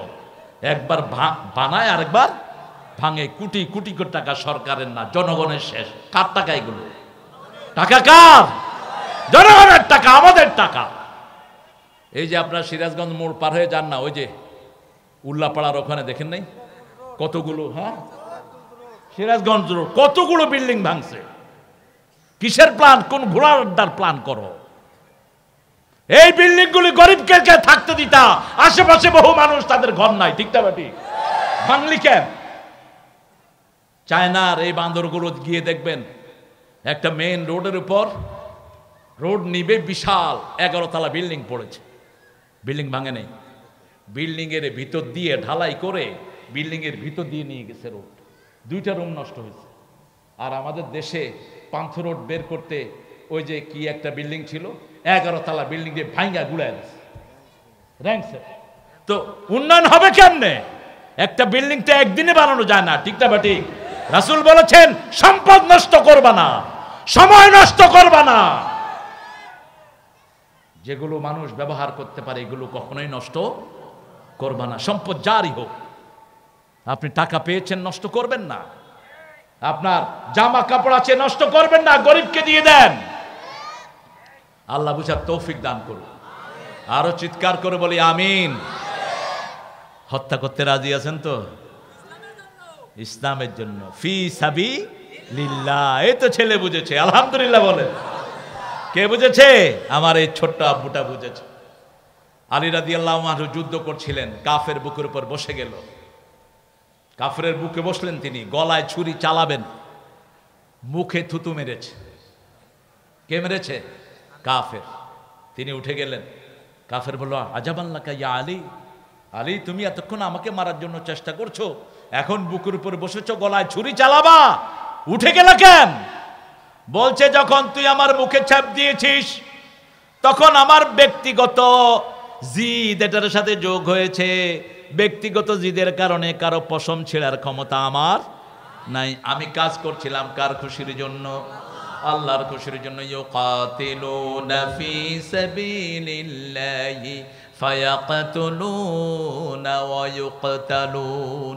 আজকে তালেবানদেরকে সবাই সালাম দেয়। ঠিক না বা ঠিক? তাদের কারেন্সি দুনিয়ার 3 নম্বর কারেন্সিতে চলে এসেছে। আল্লাহু আকবার। 3 নম্বরে এখন কোথায়? আফগানিস্তানরা খেতে পেত না, তারা 3 মাসে তাদের মুদ্রাকে কমিয়ে নিয়ে এসেছে। আগে 130-40 আফগানি পয়সা দিলে $1 হতো, এখন 70টা দিলে $1 পাওয়া যায়। জিজ্ঞেস করা হলো তোমরা এত উন্নত সাধন খোলা কিভাবে? বলছে আমরা 2টা জিনিস বন্ধ করে দিয়েছি। একটা হলো চোরা চালান। আমাদের দেশ সর্বনাশ করেছে চোরা চালানিরা, আমাদের দেশ সর্বনাশ করেছে টাকা পাচারকারীরা। কত হাজার কোটি টাকা দেশ থেকে লোপাট হয়ে গেছে, ঠিক না ঠিক? আর 2 নম্বর, অনলাইন ব্যবসা বন্ধ করে দিয়েছে। অনলাইন ব্যবসা হলো বাটপারি ব্যবসা, প্রতারক ব্যবসা, মানুষের সর্বনাশ করে। এই 2টা বন্ধ করেছে। এখন তাদের মুদ্রা ওয়ার্ল্ডে 3 নম্বর পজিশনে। আবার তাদের এখানে বরকত ঢেলে দিয়েছেন কে? আল্লাহ ওয়াদা করেছেন ওয়ালাউ আন্না হালাল কুরা আমানু ওয়াত্তাকাউ লাফাতাহনা আলাইহিম বারাকাতিম মিনাস সামাই ওয়াল আরদ। যদি কোনো গ্রামের লোক, শহরের লোক, এলাকার লোক আমি আল্লাহর উপর ঈমান এনে তাকওয়া অবলম্বন করে, আমি আকাশ জমিনের সব বরকতের দুয়ার তাদের জন্য খুলে দে। আমরা ঈমান আনবো কার উপর? আল্লাহর উপর। ঈমান না আনলে তো আপনার জিহাদ কবুল হবেই না। নামাজ পড়ে না, জিহাদ করে। তোমার জিহাদ আল্লাহ নিবেন না। তোমাকে নামাজি হতে হবে, ঠিক না বেঠি? তোমাকে বিবির হক দিতে হবে, প্রতিবেশীর হক দিতে হবে। কারো জিনিস তুমি চুরি করতে পারবে? আমাদের অনেকে মনে করে হিন্দুবাদীর জিনিস আমাদের জন্য হালাল না। কেমনে হালাল? যুদ্ধের ময়দানে গেলে হালাল। আপনার সাথে যদি তাদের যুদ্ধ হয়, যুদ্ধে আপনি বিজয় লাভ করলে যে সম্পদগুলো যুদ্ধের ময়দানে পাওয়া যাবে সেগুলো আপনার জন্য কি হালাল। এগুলোকে গনিমতের মাল বলা হয়। কিন্তু আপনি একজন হিন্দু ভাইয়ের ঘরে জিনিস চুরি করবেন, এটা কখনো জায়েজ হতে পারে না। কারণ কি? দেখেন, রাসূল যখন মক্কায় ছিলেন, রাসূলের কাছে সব মুশরিকদের জিনিস আমানত ছিল, ঠিক না বেঠিক? হিজরতের রাতে তিনি এগুলো আলীকে দিলেন রাদিয়াল্লাহু আনহু। আর আলীকে বললেন, আলী তুমি আমার বিছনায় ঘুমিয়ে থাকো, আজকে রাতে কাফেররা আমাকে হত্যার জন্য আমার বাড়ির চারিদিকে ঘেরা দেবে, তোমাকে চাদর দিলাম। চাদরের উপর রাসূল ফু দিয়ে দিলেন। সূরা ইয়াসিনের একটা আয়াত পড়ে, ওয়াজআলনা মিন বাইনি আইদিহিম সাদ্দাও ওয়া মিন খালফিহিম সাদ্দা ফাআগশাইনাহুম ফাহুম লা ইউবসিরুন। এটা পড়ে যদি নিজেকে ফু দেন, আপনাকে আপনার শত্রুরা দেখবে না। এটা পড়ে দিলেন আর বললেন তোমার এই চাদরের উপরে যত আক্রমণ করবে তোমার কিচ্ছু হবে না, তুমি ঘুমিয়ে থাকো। সকালবেলায় যখন তারা দেখবে আমার বিছনায় তুমি শোয়া, উপর দিয়ে হয়তো আক্রমণ করবে, কিন্তু তোমাকে বাঁচিয়ে দিবেন কে? আলী তো বোধহয় দুর্বল ছিলেন নাকি? হ্যাঁ, আপনাদের মতো ছিল? বেশকি দিয়ে উঠা দৌড়। একজন সাহাবীও দুর্বল ছিলেন না, একজনও দুর্বল ছিলেন না, একজনও না। আবু সাঈদ একজন সাহাবী ছিলেন মদিনার, তিনার সাথে মক্কার এক বড় দৌলপতির খাতির ছিল। এই মক্কার এই কাফেরের কাছে তিনি বেড়াতে আসতেন। একবার আসলেন তিনি, আসার পরে বুখারীতে এসেছে হাদিসটি। তিনি ওই বন্ধুকে বললেন, ওবায়দা খুব সম্ভব, বললেন যে বন্ধু যখন দুপুরে কেউ থাকে না তখন আমাকে মক্কায় নিয়ে যেও, আমি একটু তোয়াফ করব। যখনই মক্কায় গেল আবু জেহেলের সাথে দেখা। আবু জেহেল বলল, মান الذهب من الذهب والفضة والخيل المسومة ذلك متاع الحياة الدنيا والله عنده حسن المآب। 5টা জিনিসের ভালোবাসা আল্লাহ আপনাকে দিয়েছেন। বিবির ভালোবাসা সবার মধ্যে আছে না নাই? সন্তানের ভালোবাসা আসে না নাই? সম্পদের ভালোবাসা আসে না নাই? গাড়ি ঘোড়ার ভালোবাসা আছে না নাই? জমির ভালোবাসা আছে। কিন্তু সবচেয়ে বেশি ভালোবাসবে মুমিন কাকে? বিবির সাথে আছেন, সন্তানদেরকে নিয়ে শুয়েছেন, কিন্তু যখন ফজর আজান হলো বিবির ভালোবাসা বড় নয়। কার ভালোবাসা? আল্লাহর ভালোবাসা। এরপরে আল্লাহ রাব্বুল আলামিন বলছেন, শুনো, ফায়াকতুলুনা ওয়া ইউকতালুন, তোমরা মারবা, মরবা, মারবা, মরবা। কিন্তু রাসূলের আদর্শ দেখেন, আবু সুফিয়ান টের পেল কিভাবে? দেখেন, মদিনা থেকে একটু দূরে তিনি খিমা গাড়লেন, তালাশ করতেছেন এখানে মদিনা থেকে কেউ এসেছে কিনা। হঠাৎ করে দেখে একটু উটের পায়খানা, ওই পায়খানা ঘেটে তিনি দেখে সেখানে ছোট্ট ছোট্ট খেজুরের দানা। ছোট্ট খেজুরের দানা দেখি তিনি চিনলেন এই ওটটা মদিনা থেকে এসেছে। তিনি বলে ফেললেন তার সাথীদেরকে রাস্তা দিয়ে যাওয়া যাবে না, যেতে হবে সাগরের পাড় দিয়ে। আর মক্কায় লোকদেরকে খবর পাঠালেন, তোমরা সব মক্কার বড় বড় পয়সাওয়ালারা আমাকে টাকা দিয়ে সিরিয়ায় পাঠিয়েছো, আমাকে যে কোনো সময় মুহাম্মদ আক্রমণ করতে পারে সাল্লাল্লাহু আলাইহি ওয়াসাল্লাম, তোমরা অগ্রসর হও। আবু জেহেলের নেতৃত্বে 1000 সৈন্যবাহিনী মক্কার দিকে অগ্রসর হল, নেচে কুদের। অত্যন্ত দাম্ভিকতার সাথে তারা মক্কায় আসলো, মদিনায় আসলো। বদরের জায়গাতে কূপের পাশেই তারা জায়গা নিল। মুসলমানরা দেখলো কোনো কথা নাই, বার্তা নাই, এরা আসছে মদিনা ধ্বংস করার জন্য। তাদেরকে পরে আবু সুফিয়ান আবার খবর পাঠালেন, আমি নিরাপদে মক্কায় চলে এসেছি, তোমরা চলে আসো। আবু জেহেল বলে, না, আসছি যখন মুসলমানদেরকে শেষ করে যাই, রাখি আল্লাহ। এত সহজ? ইহুদির বাচ্চারা চেষ্টা করছে গাঁজাকে শেষ করার জন্য, কিন্তু গাঁজাকে দিয়েই তাদের কবর হয়ে যাবে। হামাস আমাদের কলিজায় আছে, ঠিক না? পিছনের জাতি না, ছোট ছোট বাচ্চাদের এই যে সাহস। রাসূল সাল্লাল্লাহু আলাইহি ওয়াসাল্লাম কতগুলো দোয়া করলেন এই শামের জন্য। আপনি চলে যাচ্ছেন? কই যান? উঠে যাচ্ছে, কই আসবে? আপনাদের কষ্ট হচ্ছে? ইন্নাল্লাহা আশতারা মিনাল মুমিনিনা আনফুসাহুম ওয়া আমওয়ালাহুম বিআন্না লাহুমুল জান্নাহ। বদরের আরেকটা ঘটনা বলেই চলে যাব আমি সামনে। রাসূল সাল্লাল্লাহু আলাইহি ওয়াসাল্লাম দেখলেন এরা তো আমাদেরকে শেষ করার জন্য বদ্ধপরিকর। রাসূল ঘোষণা দিলেন, কে কে জান্নাতে যেতে চাও? জান্নাতে আপনারা যেতে চান না? দেখি কে কে যেতে চান। আল্লাহ কবুল করে। আরো জোরে বলেন আমিন। হাতগুলো নামান। সাহাবায়ে কেরাম সবাই বলেন, ইয়া রাসূলুল্লাহ আমরা জান্নাতে যাব। বলছে বদরের ময়দান হলো জান্নাতের ময়দান, বদরে গেলেই তোমরা জান্নাতি হয়ে যাও। বদরে কেউ ঢুকতেও পারবে না, বের হতেও পারবে না। বদরের এখন যিনি মেয়র, তার দাদা মারা গেল কিছুদিন আগের ঘটনা। তিনি চিন্তা করলেন বদরের ময়দান একটা মকবুল ময়দান, বদরের ময়দানে যারা গেছে সবাই জান্নাতি, সুবহানাল্লাহ, এখানে আমার দাদার কবর দেই। তিনি মাটি খুঁজলেন আর সেখান থেকে তাজা রক্ত বেরিয়ে আসলো। একজন মানুষও সেখানে আর মাটি দেয়া যাবে? ওলামায়ে কেরাম বললেন, খবরদার, বদরের মাটি যেমনই আছে তেমনই থাকবে। এই বদরে যারা গিয়েছে সবাই জান্নাতি। তরফার 2 ছেলে, বুখারীর বর্ণনা, তরফার 2 ছেলে। আবার বুখারীর সরায় এসেছে 2 ছেলের নামই মুয়াজ, একটা হলো ওমরের মুয়াজ আর একটা হলো তরফার মুয়াজ। কোন কোন বর্ণায়, আবার কোন বর্ণায় এসেছে এক বাপেরই 2 সন্তান। কয় সন্তান? একটার বয়স 13 আর একটার 11। মুয়াজ এবং মুআওয়াজ 2 জনই রাসূলকে গিয়ে বলছেন। প্রথম জন বললেন, ইয়া রাসূলুল্লাহ আমি বদরের ময়দানে যেতে চাই। রাসূল সাল্লাল্লাহু আলাইহি ওয়াসাল্লাম বললেন, তুমি তো বয়সে ছোট। বলছে, ইয়া রাসূলুল্লাহ আমি খুব জোরে দৌড়াতে পারি। একজন সাহাবীর কানে কানে গিয়ে বললেন, চাচা আপনাকে আমি আপনার সাথে দৌড়াবো, আপনি একটু আস্তে দৌড়ায় আমারে ফাস্ট করে দিয়েন। সুবহানাল্লাহ। ওই চাচা আস্তে দৌড়িয়ে তাকে ফাস্ট করে দিয়েছে, রাসূল তাকে নিয়ে নিয়েছেন। এবার বড় ভাই এসে বলছে, ভাই তুই কেমনে টিকলি? কয় আমি এই বুদ্ধি করে টিকছি। কয় তুই তাহলে আমি তোর সাথে দৌড় দেবো, তুই একটু আস্তে দৌড়ে আমারে ফাস্ট করে দিস, তাহলে আমিও যেতে পারবো। রাসূল সাল্লাল্লাহু আলাইহি ওয়াসাল্লাম 2 জনকে অনুমতি দিলেন। আব্দুর রহমান ইবনে আউফ, বুখারীর বর্ণনা, তিনি বলছেন বদরের ময়দান, আমি আমার পাশে চিন্তা করলাম কে আছে আমার পাশে, একটু দেখি। আমি দেখি আমার 2 পাশে এই 2টা ছোট বাচ্চা ছেলে, এখনো কেবল মোষ উঠতেছে। মোষ উঠার দেখা দিয়েছে, এখনো মোষ উঠে নেই। অত্যন্ত অল্প বয়সের 2টা ছেলে আমার 2 পাশে। আমি চিন্তা করলাম এই বাচ্চাদের সাথে আমি থাকবো কেন, আমি একটু বুড়াদের সাথে যাই।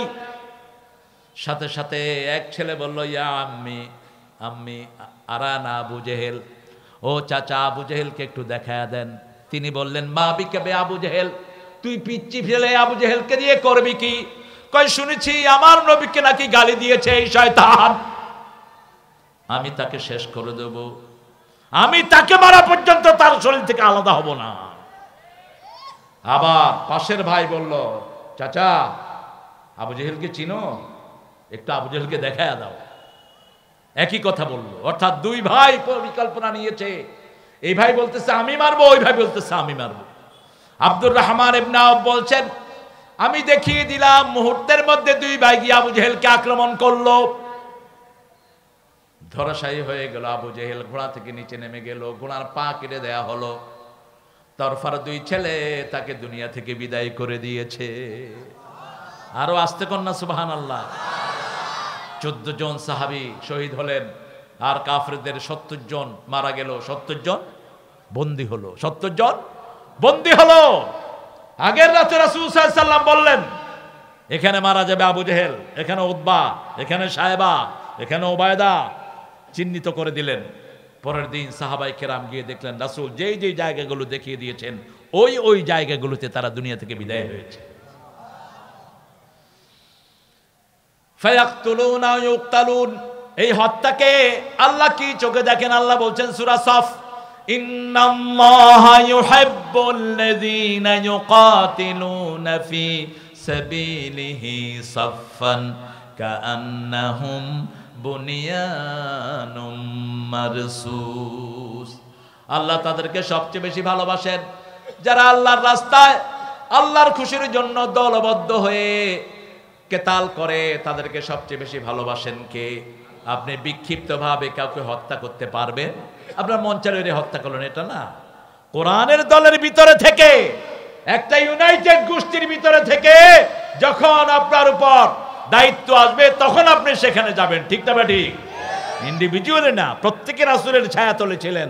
রাসূল যতক্ষণ বলেন নেই ততক্ষণ যান নেই, এবং রাসূল কখনো আগে আক্রমণ করেন নেই। আগে 3 জন আনসারীকে পাঠিয়েছেন, প্রথম 3 বার দাওয়াত দিয়েছেন। কয়বার? 3 বার দাওয়াত দিয়েছেন। তারা দাওয়াত গ্রহণ করলো না, বললো যে আমরা তলোয়ার দিয়ে ফয়সালা করতে এসেছি। 3 জন আনসারকে পাঠিয়েছেন, তারা বললো যাও, তোমাদের কি চিনি না, তোমরা কি জন্য আসছো, তোমাদের বড় বড় নেতাদেরকে পাঠাও। মাঠে গেলেন আলী, সুবহানাল্লাহ বলবেন না? মাঠে গেল হামজা রাদিয়াল্লাহু, আবু উবায়দা, আল্লাহু আকবার। 3 সিংহ শারদুল গেলেন, ওখান থেকে আসলো উতবা, সায়বা, আরেকজন উবায়দা, তাদের বাস 3 জনকে মুহূর্তের মধ্যে মুসলমানরা কল্লা দ্বিখণ্ডিত করে ফেললেন। আরো আসতে কর না সুবহানাল্লাহ। মুসলমান কখনো আগে আক্রমণ করতে পারে না। আমাদের মতো ভদ্র পৃথিবীতে কোনো জাতি, আমরা লক্ষ লক্ষ মানুষ একসাথে বসে থাকি, কোনো পাহারার কোনো দরকার। মসজিদে আমরা কত সুন্দর করে ডিসিপ্লিনের সাথে নামাজ আদায় করি, ঠিক না ঠিক?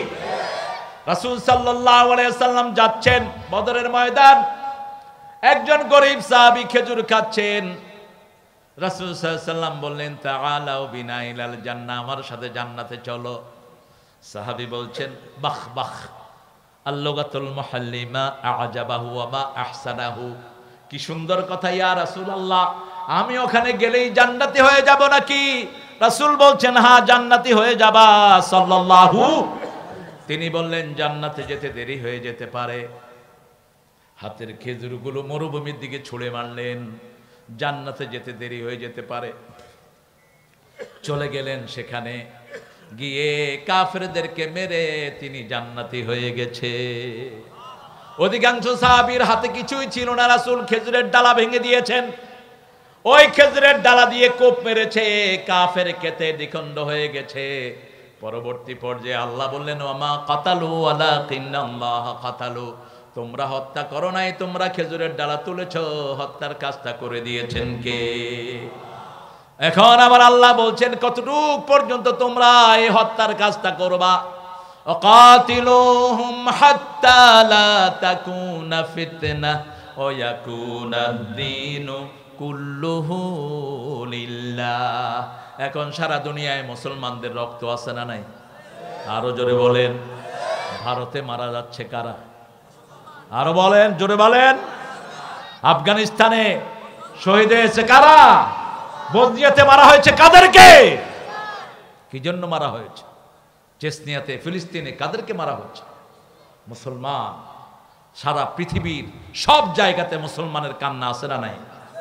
সেজন্য আল্লাহ রাব্বুল আলামিন বলেছেন এটাই ওয়াদা আমার পক্ষ থেকে, ওয়াদান আলাইহি ফিত তাওরাত ওয়াল ইনজিল ওয়াল কোরআন। কোরআন ইনজিল সব কিতাবের লোকদের জন্য একটাই ওয়াদা, জীবন যদি আল্লাহর কাছে বেচতে চাও, যদি জান্নাত চাও, আল্লাহ রাব্বুল আলামিনের দিনকে বিজয়ের জন্য যদি হত্যাও করতে হয়, হত্যা করতে রাজি আছো না নাই?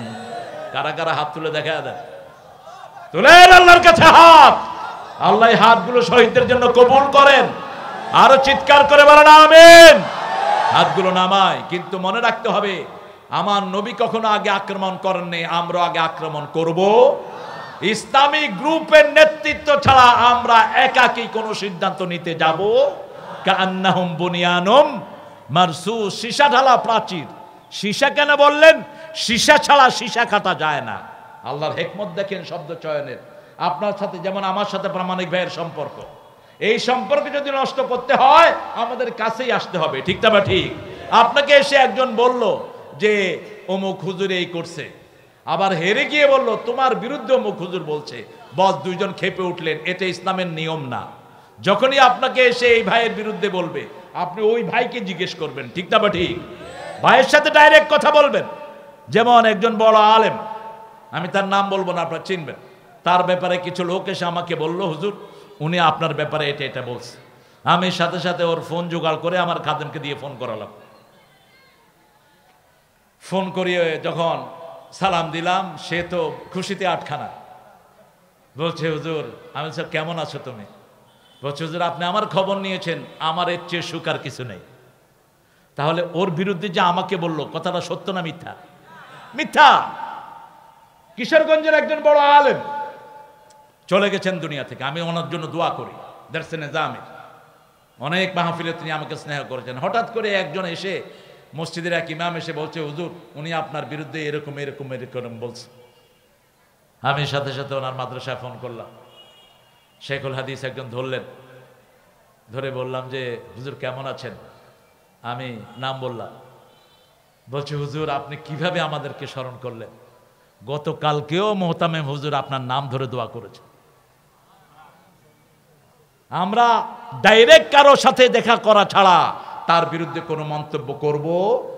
আমাদের আলেমদের সম্পর্ক নষ্ট করার জন্য এরকম শয়তান আছে না নাই? এই জন্য আল্লাহ সীসার কথা বললেন। সীসা দিয়ে সীসা কাটা হয়, লোহা দিয়ে সীসা কাটা যায় না। আলেমদের সম্পর্ক যদি এরকম মজবুত হয়, বাংলাদেশে ইসলাম কায়েম হতে বেশি দেরি হবে? এখনো আলেমদের কোরবানি আছে না নাই? কথা বলেন না কেন? কত কোরবানি, কত কোরবানি বলেন তো। একজন মানুষ সারা জীবন হাদিস পড়িয়েছেন, তার হাতে ডান্ডা বেড়ি, পায়ে ডান্ডা বেড়ি, গলায় ডান্ডা বেড়ি। কোন সমাজে আমরা আছি? যার বাপ শাইখুল হাদিস, যার ভাইয়েরা শাইখুল হাদিস, ঘরে অসংখ্য হাফেজ, সেই লোকটার গলায় ডান্ডা বেড়ি কেমনে দেওয়া হয়? আমাদের আলেমদেরকে ভালোবাসতে হবে, ঠিক না? ঠিক। আলেমদের কারণেই আমরা দিন পেয়েছি। আপনার মাদ্রাসাগুলোতে গিয়ে শুনবেন, বহু আলেম তিন বেলা ঠিক মতো খেতেও পায় না, কিন্তু হাসি মুখে বাচ্চাদেরকে কোরআন পড়ায়। এইভাবেই এই দিনের প্রতিষ্ঠানগুলো গড়ে উঠেছে। প্রত্যেকটা মসজিদকে আমরা দিনের মারকাজ বানাবো, ঠিক না? ঠিক। ওয়াদানা আলাইহি হাক্কান ফিত তাওরাতি ওয়াল ইনজিলি ওয়াল কোরআন। আল্লাহ বলছেন এই রাস্তায় তাওরাতের লোকেরা, ইনজিলের লোকেরা, কোরআনের লোকেরা একই রাস্তায় আমার কাছে জীবন বিক্রি করেছে, তোমরাও সেই রাস্তায় বিক্রি করবা। আমান আওফা বিআহদিহি মিনাল্লাহ, যারা আল্লাহর সাথে কৃত এই ওয়াদা পূরণ করবে, ফাস্তাবশিরু বিবাইআকুমুল্লাযী বায়াতুম বিহি, তাদেরকে সুসংবাদ দাও। যালিকা হুয়াল ফাওজুল আযীম, এটার চেয়ে বড় বিজয় আর কিছুই। মনে করে পয়সাওয়ালা হলে বিজয় না, দুনিয়াও শেষ আখিরাতও। পয়সা যদি হালাল হয় তাহলে উপায়, আর যদি হারাম হয় দুনিয়াও শেষ আখিরাতও। আল্লাহ বলছেন যার এই ব্যবসা যে করবে তার দুনিয়াও সফল, আখিরাতও সফল। ফৌজ বললেন, ফৌজুল আযীম। ফৌজ আসে আল্লাহর পক্ষ থেকে, আর ফালাহটার জন্য মানুষের চেষ্টা দরকার। এই জন্য আল্লাহ ফালাহের কথা বলতে গিয়ে সালাতের কথা বললেন, ফালাহের কথা বলতে গিয়ে ইমানের কথা, যাকাতের কথা বললেন। উলাইকা আলা হুদাম মির রাব্বিহিম ওয়া উলাইকা হুমুল মুফলিহুন। ফালাহ বলা হয় কৃষককে।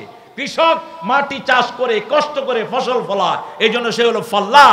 আর ফৌজ দেয়ার মালিককে আল্লাহ, ফৌজ দেয়ার মালিক। এটা মানুষের হাতে নয়, আমরা বিজয়ের জন্য আমাদের জানমাল কোরবানি করে আল্লাহর রাস্তায় জিহাদ করব। জিহাদ জিহাদ জিহাদ চাই।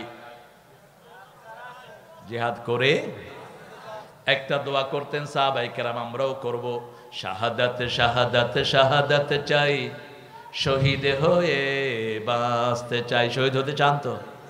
চান? চান শহীদ হতে? আমাদের জাতীয় কবির জন্য শুধু দোয়াই আসে। তিনি ঈদের গানের ভিতরে শাহাদাত ঢুকালেন।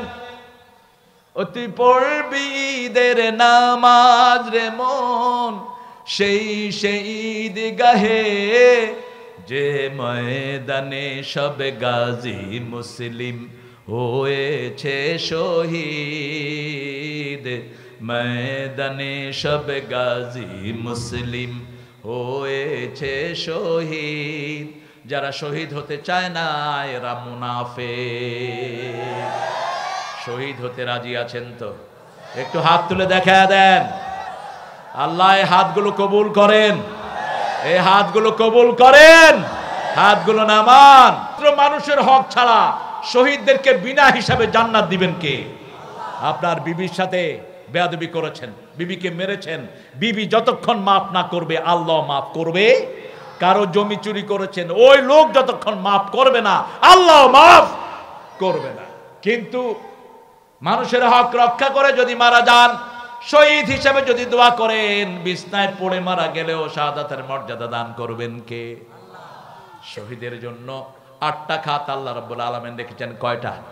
8টা। যারা জ্বরে পুড়ে মারা যায় তারাও শহীদ, যারা হার্ট অ্যাটাকে মারা যায় তারা শহীদ, যারা ক্যান্সারে মারা যায় তারা শহীদ, ছাদের উপর থেকে মারা যায় তারা শহীদ, পানিতে ডুবে মারা যায় তারা শহীদ, রোড অ্যাক্সিডেন্টে মারা যায় তারা শহীদ, আগুনে পুড়ে মারা যায় তারা শহীদ। তবে তাদের মধ্যে ঈমান থাকতে হবে। যে ওয়াক্ত নামাজ ছেড়ে দিলেন ও এক তো কাফের হলেন, ঠিক না বা ঠিক? জোহর ছেড়ে দিলেন, আসরে আপনি কাফের। জোহর ইচ্ছা করে ছেড়ে দিলেন, নামাজ পড়লেন না, এই অবস্থায় যদি মারা যান মুসলমানের মৌত হবে না। কারণ মান তারাকা সলাতা মুতাআম্মিদান ফাকাদ কাফার। ইচ্ছা করে যে নামাজ ছেড়ে দেয় সে কাফের হয়। 3 ইমাম বলেছেন যারা ইচ্ছা করে নামাজ ছেড়ে দেয় ফাকতুলুহুম, তাদেরকে হত্যা করো। আর সর্বশ্রেষ্ঠ ইমাম, সবচেয়ে বড় ইমাম কি নাম? কি কষ্ট হয় নাকি আপনাদের বলতে? মদিনায় গেলে দেখবেন মসজিদে নববীর নিচে 4 ইমামের লাইব্রেরি আছে। সবচেয়ে বড় লাইব্রেরির নাম হলো ইমামুল আযম আবু হানিফা রাহমাতুল্লাহি আলাইহি। আবু হানিফার আকীদার উপরে সারা পৃথিবীর আকীদা। আবু হানিফার চেয়ে বড় ইমাম আর কেউ নেই। আবু হানিফা বলেছেন উসজুনুহুম, যারা নামাজ ছেড়ে দেয় ইচ্ছা করে তাদেরকে জেলখানায় ঢুকাও। যতক্ষণ পর্যন্ত নামাজে রেগুলার না হয় ততক্ষণ জেলখানায় রাখো। আবার রাসূল বলেছেন ঘরের নামাজ শ্রেষ্ঠ নামাজ, পুরুষের জন্য ফরজ ছাড়া। পুরুষ ফরজগুলো পড়বে মসজিদে, মেয়েদেরকেও সারা বছর ঘরে রাখবেন না, কিছু কিছু নামাজে মসজিদে আনবেন। রাসূল সাল্লাল্লাহু আলাইহি ওয়াসাল্লাম বলছেন, বুখারীর বর্ণনা, মা আয়েশা বলতেন আমরা রাসূলের সাথে ফজর পড়তাম, অন্ধকারে আসতাম, অন্ধকারে চলে যেতাম, আমাদের অবয়ব বোঝা যেত। এশার নামাজে আসতাম।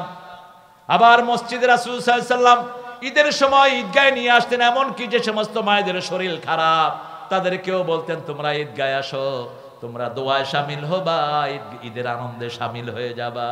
আলহামদুলিল্লাহ বলেন। এখন বাজারে যায় মেয়েরা, ঠিক না ঠিক? তো মসজিদে গেলে বাজারের চেয়ে ভালো না খারাপ? ভালো। অ্যারেঞ্জমেন্ট রাখবেন, কিন্তু জোর করে পাঠানোর কোনো দরকার নেই। আবার যে মেয়ে মসজিদে যেতে চায় তাকে নিষেধ করা যাবে না। লা তামনাউ আমাতাল্লাহি মাসাজিদাল্লাহ, রাসূল বললেন আল্লাহর বান্দীদেরকে মসজিদ থেকে তোমরা নিষেধ করে দিও না। কোন মেয়ে যদি মসজিদে যেতে চায় তাকে নিষেধ করা যাবে না। কি সুন্দর জায়গা দেখেন, আপনার বিবি আপনার জন্য রহমত। রাসূল সাল্লাল্লাহু আলাইহি ওয়াসাল্লামকে জিজ্ঞেস করা হলো বিবির কাছে যাওয়াটা কি? রাসূল বলেন বিবির কাছে যাওয়া ইবাদত। সুবহানাল্লাহ বলবেন। সাহাবায়ে কেরাম বলেন ইয়া রাসূলুল্লাহ বিবির কাছে যাওয়া ইবাদত?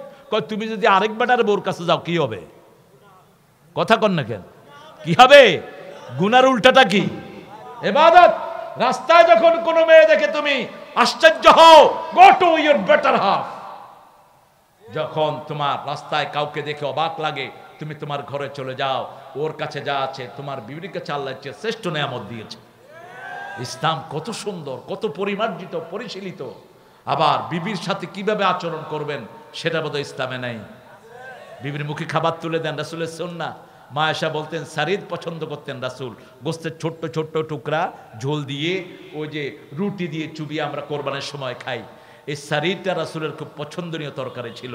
রাসূল সাল্লাল্লাহু আলাইহি ওয়াসাল্লাম ব্যাপারে মা আয়েশা বলছেন একসাথে খেতে বসতাম, রাসূল প্রথম লোকমাটা আমার মুখে তুলে দিতেন, তারপরে তিনি নিজে লোকমা খেতেন।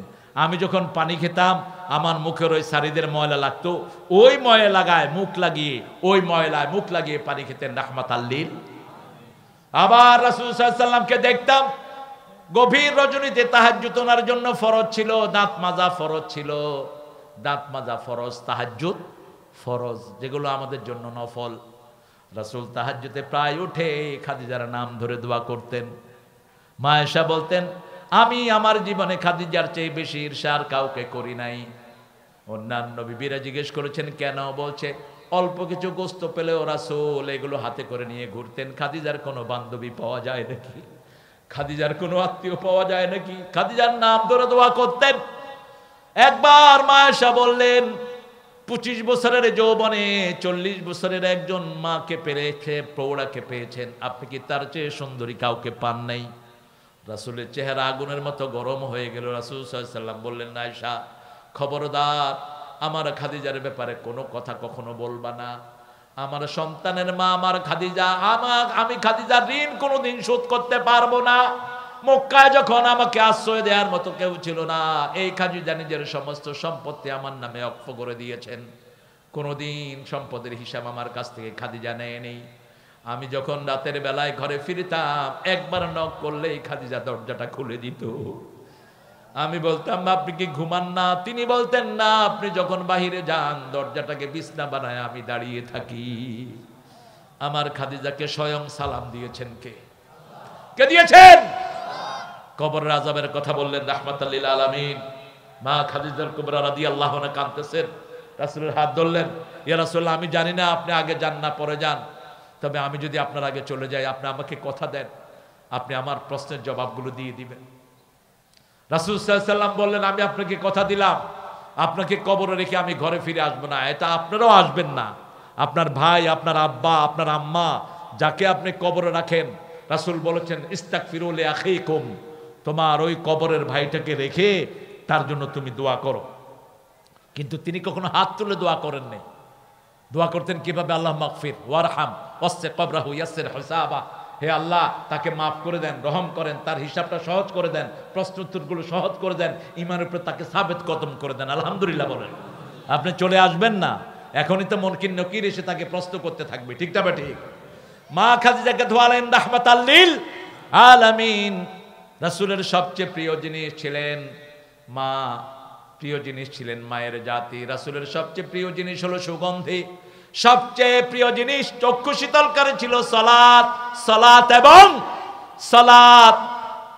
মা খাদিজাতুল কুবরাকে কবর দিয়ে তিনি পাশে জান্নাতুল মুআল্লার পাশে তিনি দাঁড়ানো, দুপুরের রোদ। আল্লাহ রাব্বুল আলামিন জিবরাইল আমিনকে পাঠালেন, যাও আমার হাবিবকে বলো খাদিজার কবরের প্রশ্নের উত্তর আমি আল্লাহই ব্যবস্থা করে দেব। বিবির জন্য নাম ধরে দোয়া করবেন, বিবির প্রশংসা করবেন। শুধু বদনামি খুঁজে বেড়ায় এরকম কিছু চাল আছে না নাই? প্রশংসা করবেন, beautiful curry you have cooked, কি সুন্দর হয়েছে তোমার রান্না। রাসূল সাল্লাল্লাহু আলাইহি ওয়াসাল্লাম কিভাবে প্রশংসা করতেন মেয়েদের। আনাস বিন মালিক বলছেন রাদিয়াল্লাহু আনহু আরদা, রাসূলকে আমার বাড়িতে নিয়ে গেলাম, ঘরে বসানোর কোনো জায়গা নাই, উঠানে একটা পিঁড়ি দিলাম। পিঁড়ি বলে তো আপনাদের এখানে? হ্যাঁ, ফিরে ফিরে ভালো, ফিরে ফিরা দিলেন। রাসূল সাল্লাল্লাহু আলাইহি ওয়াসাল্লাম বসলেন পীড়াতে। আনাস বিন মালিক রাদিয়াল্লাহু মা চাঁদের দিকে দেখছেন আর রাসূলের চেহারার দিকে দেখছেন। আনাস বলছেন মা কি দেখো? কয় দেখো চাঁদে একটু মেঘ আছে, রাসূলের চেহারা এতটুকু ময়লা নাই। চাঁদের চেয়ে সুন্দর তুমি নবী আমার সাল্লে আলা, দুঃখে সুখে দরুদ পড়ো আল্লাহুম্মা সাল্লি আলা, চাঁদের চেয়ে সুন্দর তুমি নবী আমার সাল্লি আলা। আল্লাহু আকবার। শুকনা রুটি আর সিরকা দিলেন, সিরকা ভিনিগার, সিরকারে কি বলে আপনাদের এখানে? সিরকাই বলে, অল্প দাম, বেশি না, এরকম একটা বোতল বোধ 30-40 টাকা। এই সিরকা দিলেন আর শুকনা রুটি দিলেন। রাসূল খেয়ে খেয়ে বললেন, এ আনাস, এই সিরকা এবং রুটি শ্রেষ্ঠ খাবার। আনাসের মার চেহারা চাঁদের মতো খুশি হয়ে গেছে। আমরা বিভিন্ন জায়গায় কি রানছ, এর কি এটা মানুষে খায়, আছে না? এগুলো ইসলাম জানে না, আদব জানে না, মূর্খ। আরেক ঘরে রাসূলুল্লাহ সাল্লাল্লাহু আলাইহি ওয়াসাল্লাম গিয়েছেন এক সাহাবীর ঘরে, লাউ আনলেন, লাউ। রাসূলুল্লাহ সাল্লাল্লাহু আলাইহি ওয়াসাল্লাম বলেন, এই গোস্তের ঘ্রাণ পাচ্ছি, তুমি লাউ দিছো কে? বলছি ইয়া রাসূলুল্লাহ, গোস্ত এখনো চুলায়। বলছে, শুনো, মেহমানকে আগে ভালোটা দিবা, আগে ভালোটা দিবা। গোস্তকে খুব ভালোবাসতেন রাহমাতাল লিল আলামিন। ওয়াদান আলাইহি হাক্কান ফিত তাওরাত ওয়াল ইনজিল ওয়াল কুরআন ওয়া মান আওফা বিআহদিহি মিনাল্লাহ ফাস্তাবশিরু বিবাইআকুম আল্লাযী বায়াতুম বিহি ওয়া যালিকা হুয়াল ফাওজুল আযীম। এটাই আল্লাহর সাথে বায়াত। কার সাথে? বায়াত মানে বিক্রি করা। বায়াত মানে কি? বিক্রি করা। ইসলাম আছে যেখানে আমরা আছি, কোরআন হাদিস যেখানে আমরা আছি, মা বাপকে আল্লাহর পরেই সবচেয়ে বেশি দামি কে? আহা, পায়ের কাছে বসে থাকবেন, মায়ের পাটা ধুয়ে দিবেন 3 বার। কয়বার? বাপেরটা কয়বার দিবেন? একবার। বাপ হিসেবে কইতে চায় না, একবার। আর কয়েকদিন আগে নারায়ণগঞ্জের ওই যে চাঁদপুরের এক বেডির ভিডিও আসছে, আহা, মা বাপের মারতেছে, দাড়ি চাইনা সোয়ার দিছে বাপেরে, চাঁদপুরে। এই মহিলাকে পিটাইয়া জেলখানায় ঢুকায়া দাও, একদম মৃত্যু যেন শয়তানের জেলখানায় হয়। মা পেশাব করেছে, সন্তানরা নিয়ে মারে নদীতে ফেলে দিয়েছে।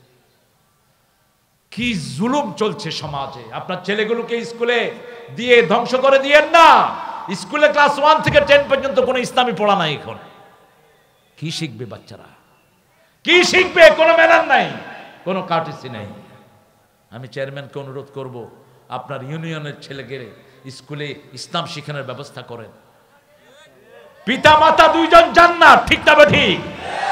ফাতেমা নামে একজন মহিলা ছিলেন, মহিলা সাহাবী, মদিনায়, বুখারী বর্ণনা।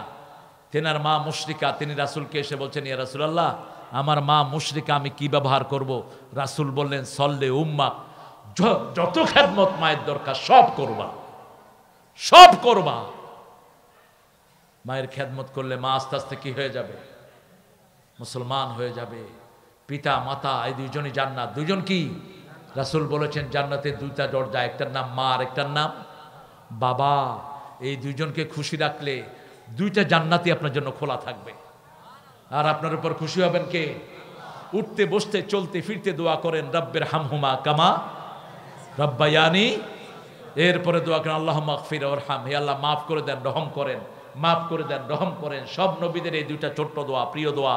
হে আল্লাহ মাফ করে দেন, রহম করেন। মুরব্বীদেরকে দেখলেই সম্মান করবেন, তাহলে আপনার সম্মান বাড়িয়ে দিবেন কে? হোক তিনি হিন্দু। আপনি বাসে বসে আছেন, একজন হিন্দু ভাই উঠেছেন বৃদ্ধ, তাকে জায়গা করে দেন, আপনার উপর খুশি হবেন কে?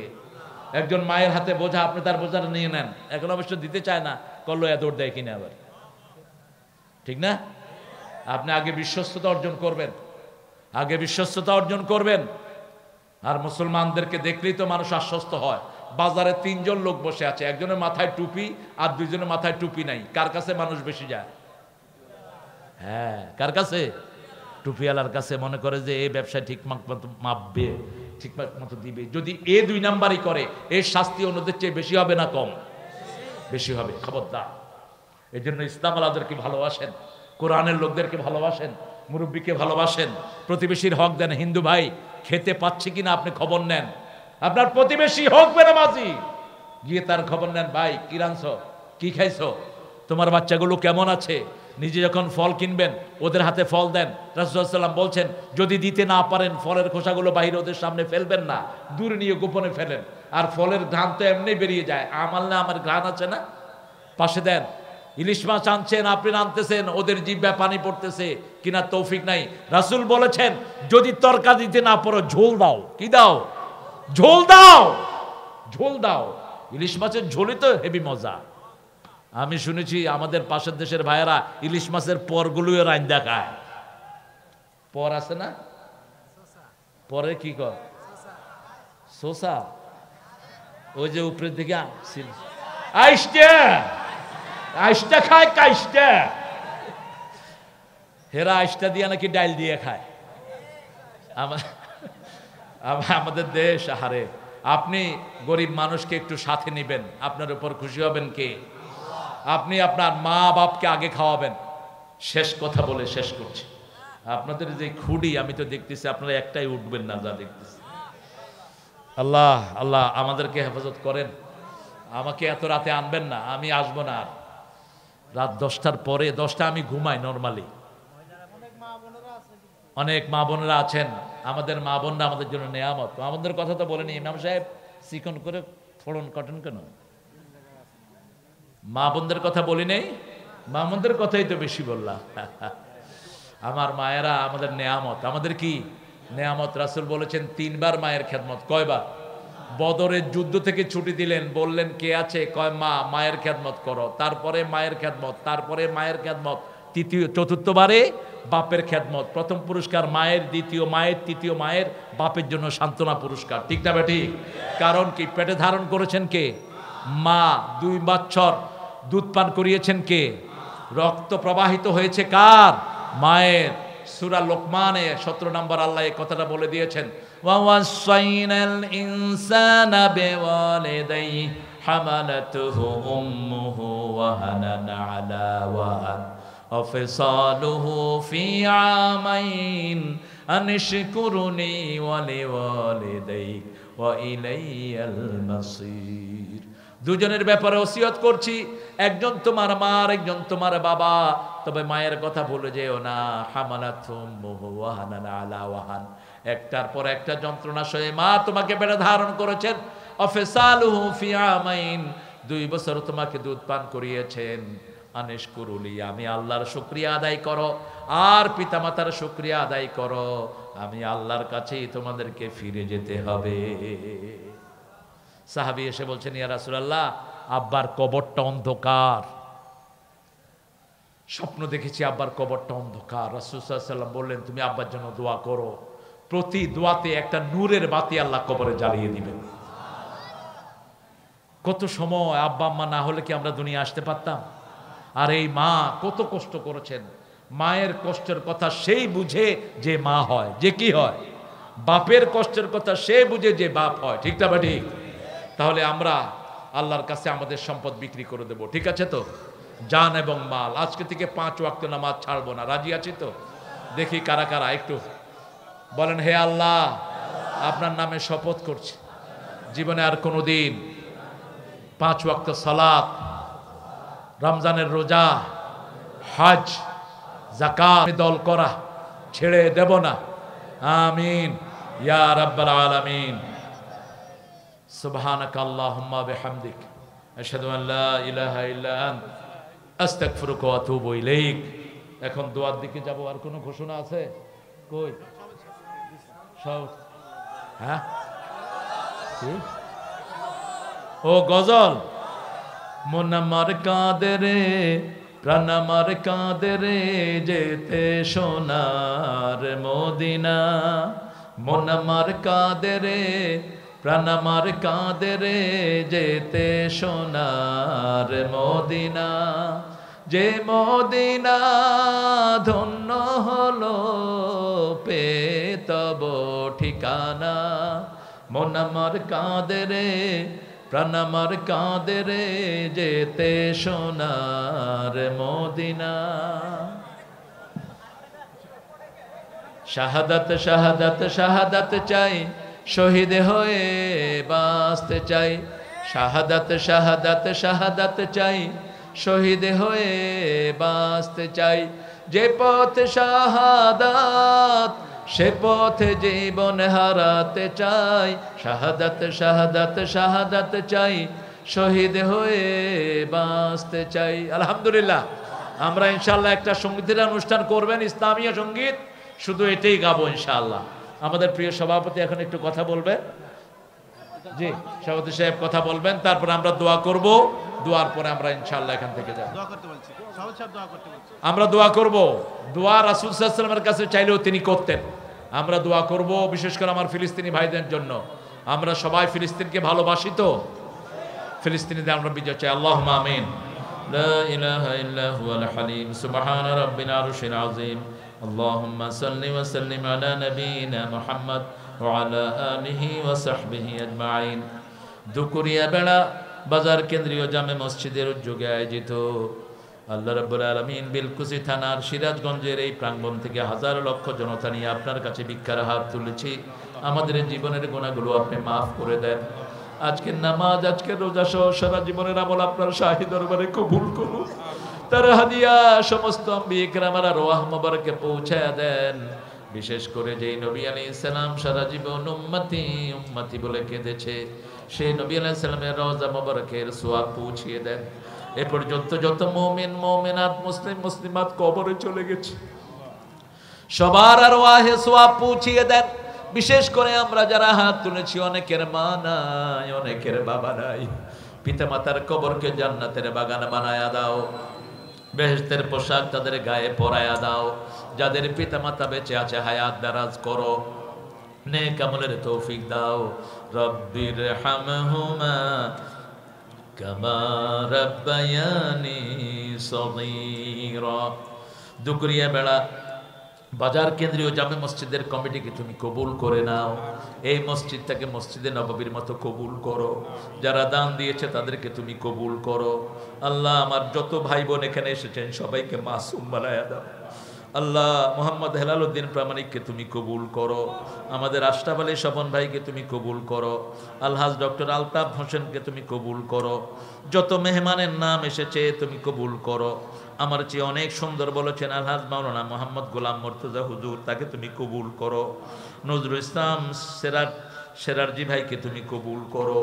কত আলেম ওলামা এখানে বসে আছে, মসজিদের ইমাম, সবার হায়াত দারাজ করে দাও। তাদের মুসল্লিদেরকে তুমি কবুল করো। আল্লাহ রাব্বুল আলামিন সারা দুনিয়ার সব মুসলমানদেরকে তুমি মাফ করে দাও। ফিলিস্তিনের ভাইদেরকে তুমি বিজয় দান করো। ইহুদির বাচ্চাদেরকে তুমি নাস্তানাবুদ করে দাও। অচিরে ইসরায়েলকে তুমি মুসলমানদের হাতে তুলে দাও। আল্লাহ, সারা দুনিয়ার সব বিপদ মুসিবত থেকে সব মানুষকে হেফাজত করো। আল্লাহ, আমাদের এলাকার সকল ব্যবসায়ীর ব্যবসায় তুমি বরকত ঢেলে দাও। সিরাজগঞ্জের কাপড় না হলে বাংলাদেশের লোকদের বড় অসুবিধা হয়ে যেত। আল্লাহ, সকল তাঁতি পরিবারকে তুমি হেফাজতে রেখে দিও। আল্লাহ, সকল মৎস্যজীবীকে তুমি সব বিপদ থেকে হেফাজত করো। আল্লাহ, সিরাজগঞ্জের ভাঙন থেকে, যমুনার ভাঙন থেকে আমাদেরকে তুমি হেফাজত করে দিও। আল্লাহ, এই মাহফিলখানাকে কিয়ামত পর্যন্ত দায়েম ও কায়েম করে দিও। আল্লাহ, কোরআনের ফাঁকিকে চিরস্থায়ী জান্নাত দান করে দিও। আল্লাহ, যত আলেম কোরআনের পক্ষে কথা বলে সবাইকে তুমি মাফ করে দাও। সকল আলেমের হায়াতকে তুমি দারাজ করে দাও। আল্লাহ, জানি না কার জীবনের শেষ মোনাজাত এই মোনাজাত। আল্লাহ, শামীমকে তুমি কবুল করো। আমাদের যত চেয়ারম্যান, আমার সোহেলকে তুমি কবুল করে নিও। আল্লাহ, মৃত্যু যখন আসবে শাহাদাতের মওত আমাদের নসিব করে দিও। আর যখন মৃত্যু দুয়ারে আসবে জবানে জারি করে দিও লা ইলাহা ইল্লাল্লাহু মুহাম্মাদুর রাসূলুল্লাহ।